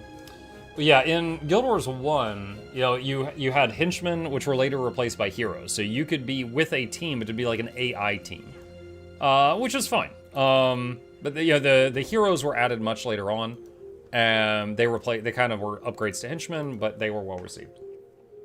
And it was also kind of necessary because you needed groups to progress in Guild Wars 1, and you know, the Guild Wars 1 population went way down. So adding the AI companions allowed people to still do content that they might have otherwise not been able to do. If I can't see all other people on the map, then I'm out. That's what makes MMOs for me. I mean, I'm honestly curious, because, like, when you go into fractals or dungeons or raids, you don't see anyone there except who you brought with you. So if they decide that if they decide that it's going to be like that, but every zone in the game, then that's just Guild Wars 1. But they might do something in between, where some zones are fully public, and some zones are instanced, which is how Guild Wars 2 is. But, like, what the cutoff will be, like what percentage of the game is public and what percentage is instanced, that we don't yet know. I want to show off my drip. Dude, that reminds me, yesterday when I was trying Warframe for the first time, and I went into a public place for the first time, oh my god, that was such a turnoff. It was like, there was a few normal-looking people, like, with stalls and stuff, and then there was just a whole bunch of, like, murder clown suit robots. And I was just like, oh my god. Like, really took away from the, immersion. Just don't be MMO light. Honest question, what is MMO light? Mark, I just woke up and had a dream. Ritlock will be in Guild Wars 3. We don't know where he was in the Mist. We know the Mist don't operate in time normally. Colin said returning characters will be prevalent. Blish. We left Blish in the Mist. Maybe he fell into Guild Wars 3. He's down there with one arm in a time where he can't fix it because there's no technology. You were on Gate of Madness. Do you remember Rich Guild or Xyle? Mm-mm. No. I just picked Gate of Madness because it sounded cool.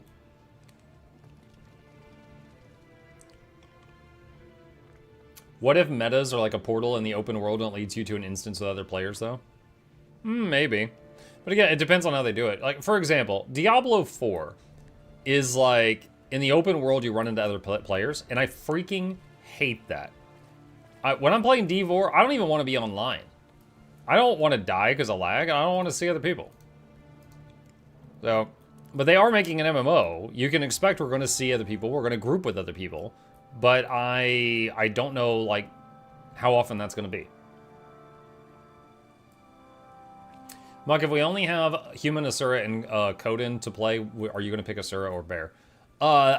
Because of my brain, everyone knows me as the Asura and the Wizard Hat. So I'd probably pick Asura and look for a Wizard Hat just to kind of continue the branding.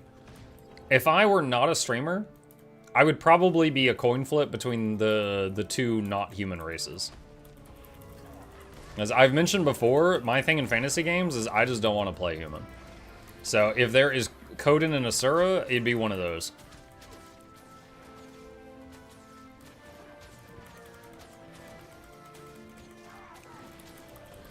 Uh-oh.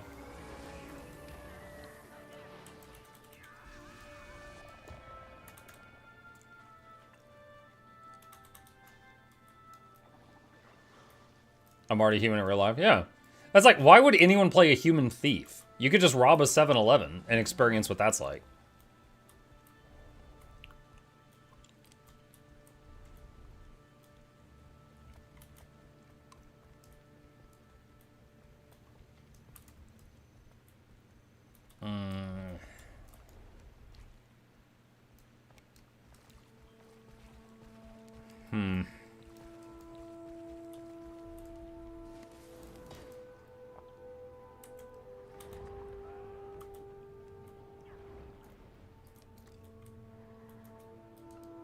Are we fighting in the water? What are we doing?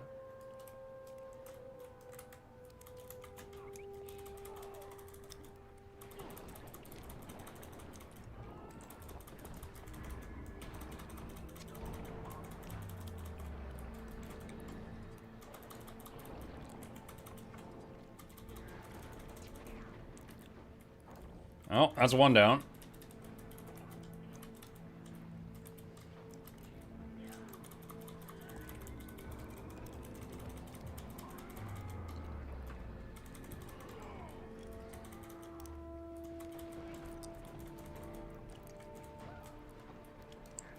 Everybody here has their underwater set ready to go, just in case, right?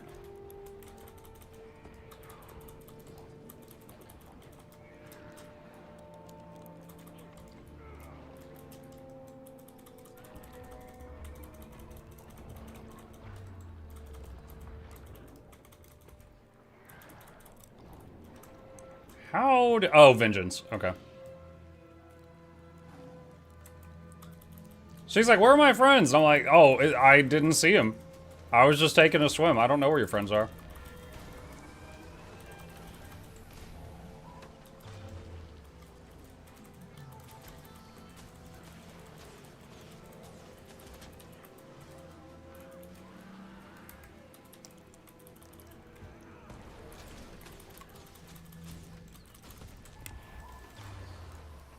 They're leading me to another one of their friends.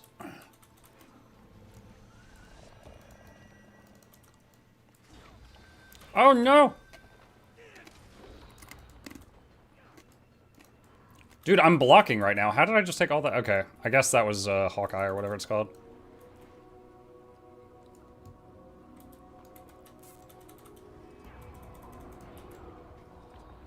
Crap.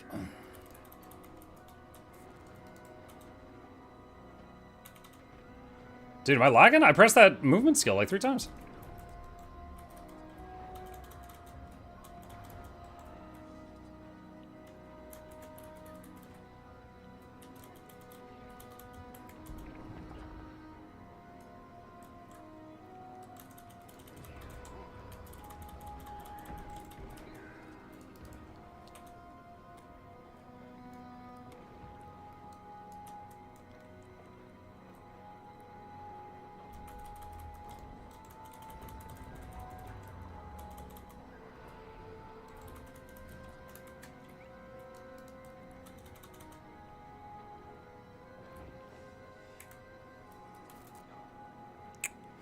Chad, I don't think I'm getting out of this alive.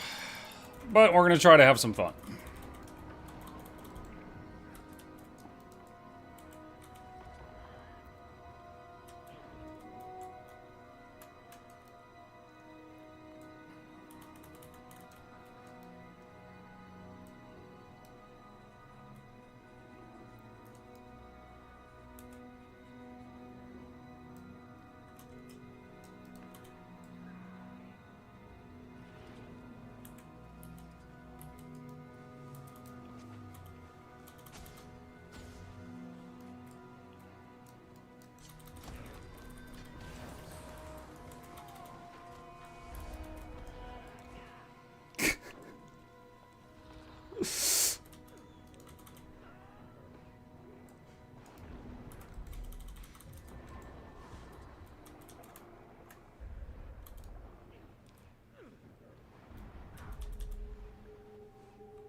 Ah, they got me. Dude, there's so many of them. Oh my gosh. It's like 8 people. Ah, it was fun while it lasted. I knew like 2 minutes ago. I was like, Chad, I think I'm dead. I knew like 2 minutes ago. I was like, I don't think I'm getting out of here.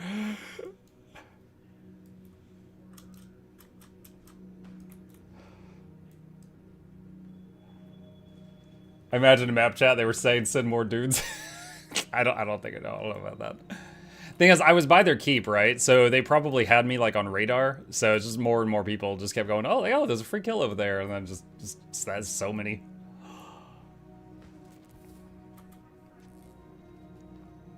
This is a cool glider. Oh, I like that glider. Yeah, it's hang on a sec. Let me change my. I need to change my backpack. Firework. Okay, so like there's this backpack, and it kind of gives you like a little dragon tail too. And then the glider, the backpack, you pull it up on above you, and then it gets fireworks wings. And then it goes back down onto your back. So it's like a backpack glider combo.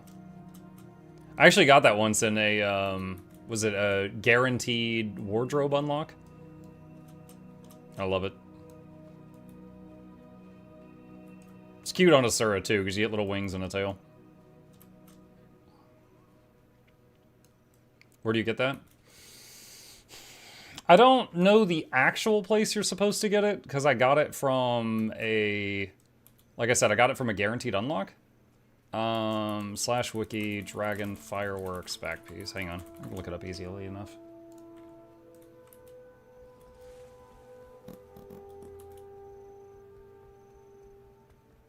The wiki's being very slow.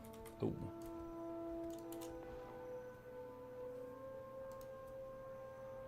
Okay.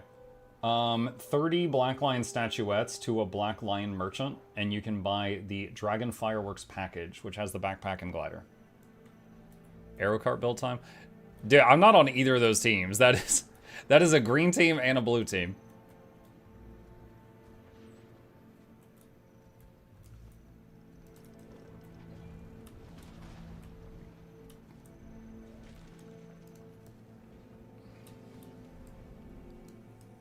I'm gonna try to get up there and fight the arrow cart guy that's on the wall. Oh shoot.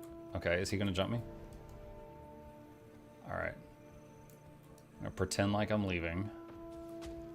And then turn around.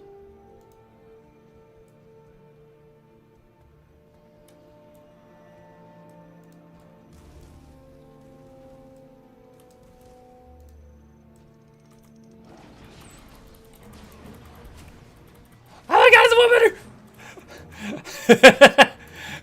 I didn't want to jump off the wall. Oh, yo, I'm dead. The Willbender was ready, man. The moment I jumped him, I thought that he would be like a little like, oh god, I was doing the Euro card. It caught me off guard. No, the moment I jumped him, he immediately is just like blender engaged. It's funny, the times that I use lightning reflexes and I want to backflip off of walls, it never works. It always just like has me like, you know, just hit the edge. But the times that I use it, well, like right there, I wanted to flip off the wall, it didn't work. But I don't know, maybe it's like a keep walls versus stone mist or something? That'd be good to know.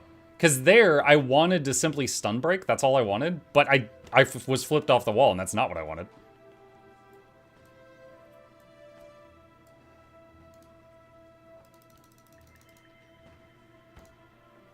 I will say, ever since I started doing World v World more, getting the daily achievements done has been, like, never easier.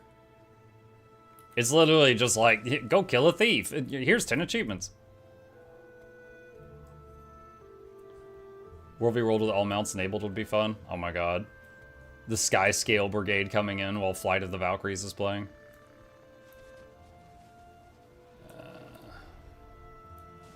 Wait, is that 3? Dude, I kind of hate that Evoker's pets have like a tiny little icon on them. Like a tiny little triangle.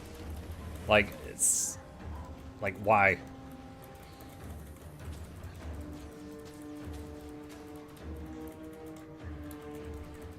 Okay, the Evoker's down. Did they res him? No, they didn't.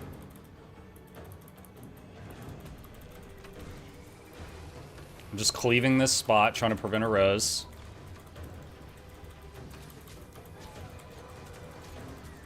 Nice. Ah, projectile block.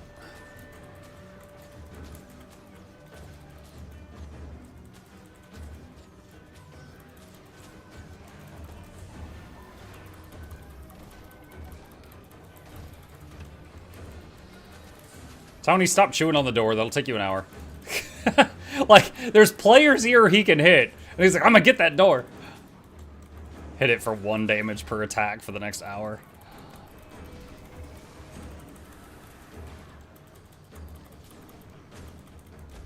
Magnetic aura, fuck you.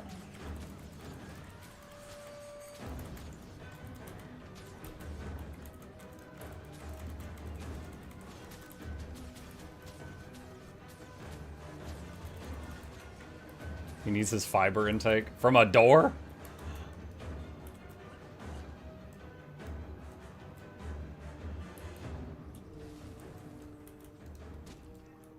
Wait, what? Oh.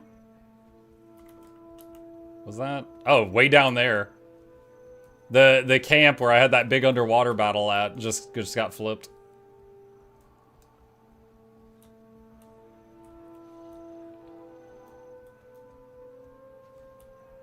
Mike, what do you think is the strongest class underwater? My money is on Ellie. Lightning Cage is the bane of my existence in water battles. What do y'all think? Do any of you think there's something more dangerous than Ellie?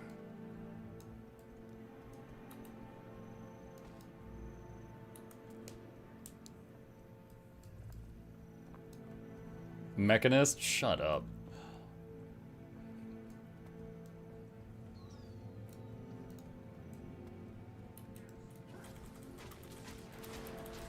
Ranger resing pet. Well, as a ranger main who dies to Ellie's, I'm gonna... If y'all are paper and I'm scissors, then Ellie is rock.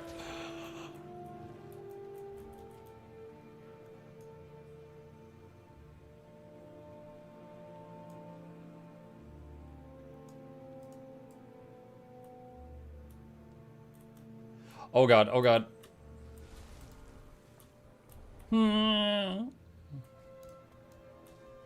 That was close.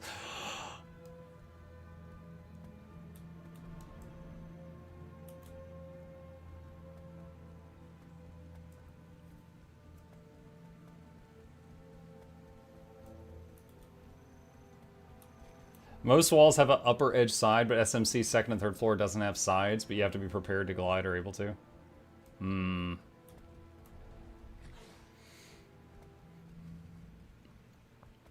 Maybe Guild Wars 3 will fix the mech. Wait. I don't know if you're saying... Okay, so Guild Wars 3 is not going to have mechanists. Is the time period. Maybe you're saying, like, when they're revisiting all that stuff in the game and they're fixing things, maybe then they'll fix mech? Maybe. That could be neat. Alright, this is my last camp. I'm almost out of time.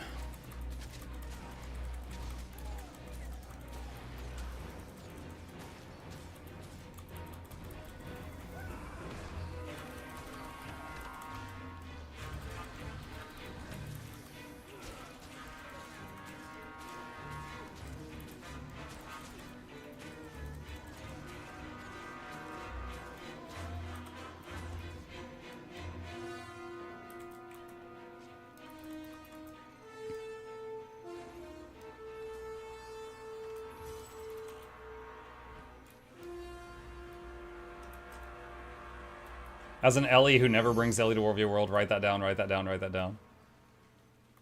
Well, it's just like, if they lightning cage you underwater, you need underwater stability to get out of it. I already don't have stability. Underwater, I extra don't have stability.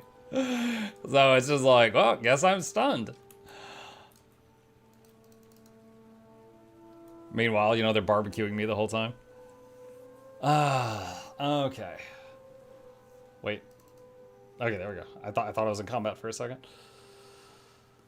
Hope they give underwater content another shot. Would love to see more underwater gameplay in later stages of the game. Oh, for sure, dude. I love it. That's why I dragged that fight in the water earlier, because I was like, I haven't gotten to do this in a bit, and I like it. Yeah, what if the new World v World map is just, it's like Eternal Battlegrounds, but everywhere there was water, there's now land, and everywhere there's land, there's now water. It's just like inverted. The inverted Battlegrounds. Oh my god, dude. I would play that a lot. We'll need a new mount. We'll need like seahorses or something. Welcome back to Vashir, ladies and gentlemen. Whatever class that anchor drop. You mean like the sink thing? I know Necros can. Underwater siege. There already is underwater. I think golems work underwater. That's how you get through that one gate at the green base in EBG. New World v World map is a water world.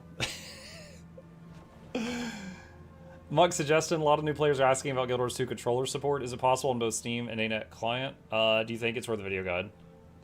Dude, I'm allergic to controllers. I don't know how to do that. I know there's already a video guide floating around YouTube on how to set up Guild Wars 2 on a Steam Deck, which, you know, is a controller. But as far as just like normal controller support, I'm afraid I'm not the guy for that. I can't even hold a controller correctly. Why do you have more options than me on the top left menu? Mods. Everything from here and to the right of it is part of an overlay. Like, this lets me see all the events currently happening in game. This one has all my mounts, so I can just mouse over one and release it, and it'll mount on that thing. It's like from there to the right is called Blish HUD. Exclamation add-ons if you want guides on that. Just use a Switch Joy-Con as a mouse? What the heck? Is there a mod to get a better mini-map? I know you can shrink or enlarge the map, and you can move it between these spots. That's really all the tips I know about the mini-map. Last time I used a controller was Sega Genesis. Sega Genesis. Yo, Altered Beast, let's go. Can I get Blish HUD on GeForce now? No. Because Blish HUD would have to be installed on NVIDIA servers, and they won't do that.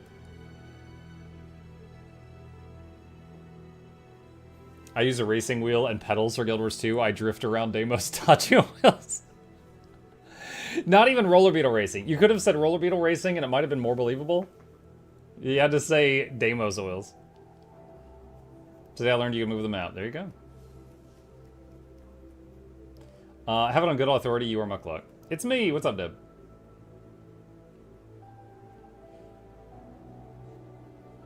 I played Altered Beast with my partner last night. Bullcrap, don't believe you.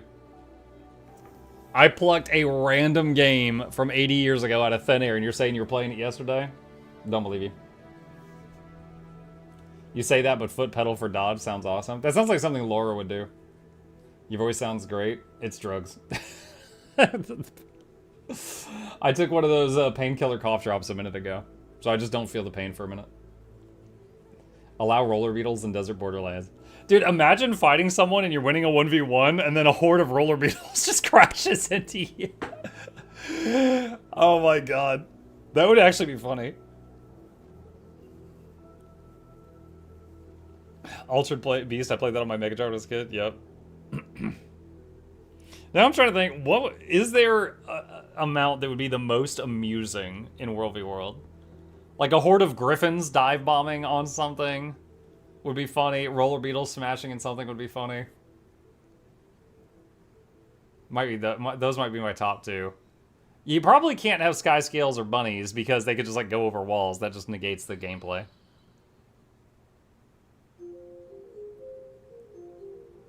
Turtles. Yeah, turtles would be cool. Maybe have like a thing where like you could fire the cannons, but only if you had supply, and it like costs supply to fire them. Turtles could be cool.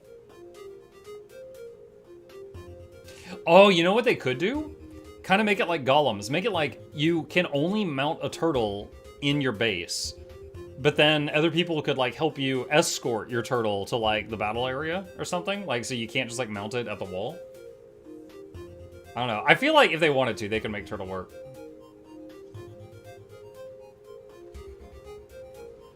What mount do you hope gets the upgrade treatment next? Springer.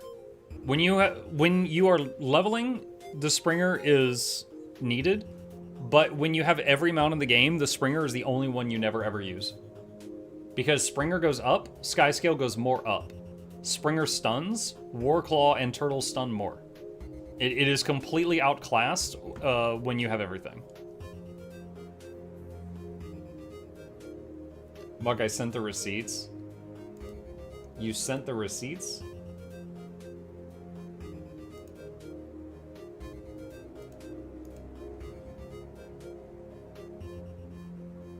What is this? Mega Drive Classic, Sega Genesis. I didn't even know this was a Steam thing. Let's see. I looked up Guild Wars 2 add-ons. I found MuklukYoutube. Turns out it was on Mukluk Labs. You're welcome. Click the links. How do you consider Bunny is cute, though?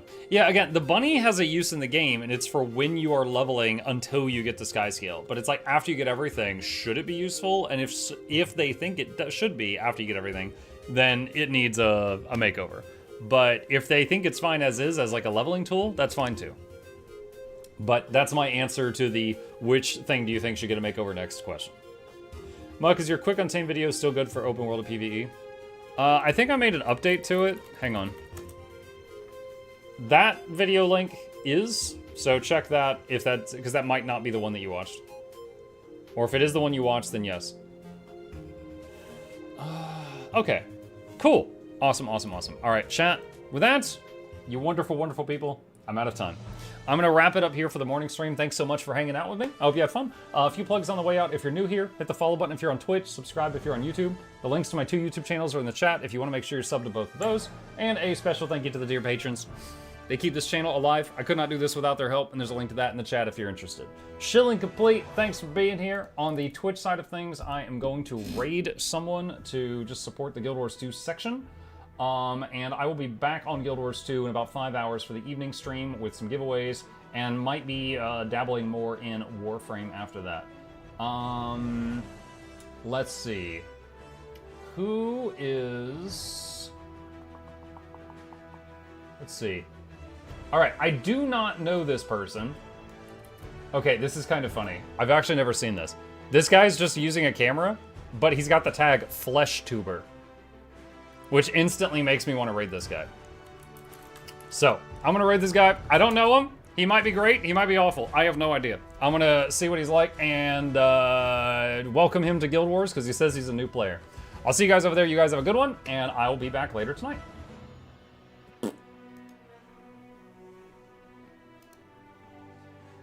Make your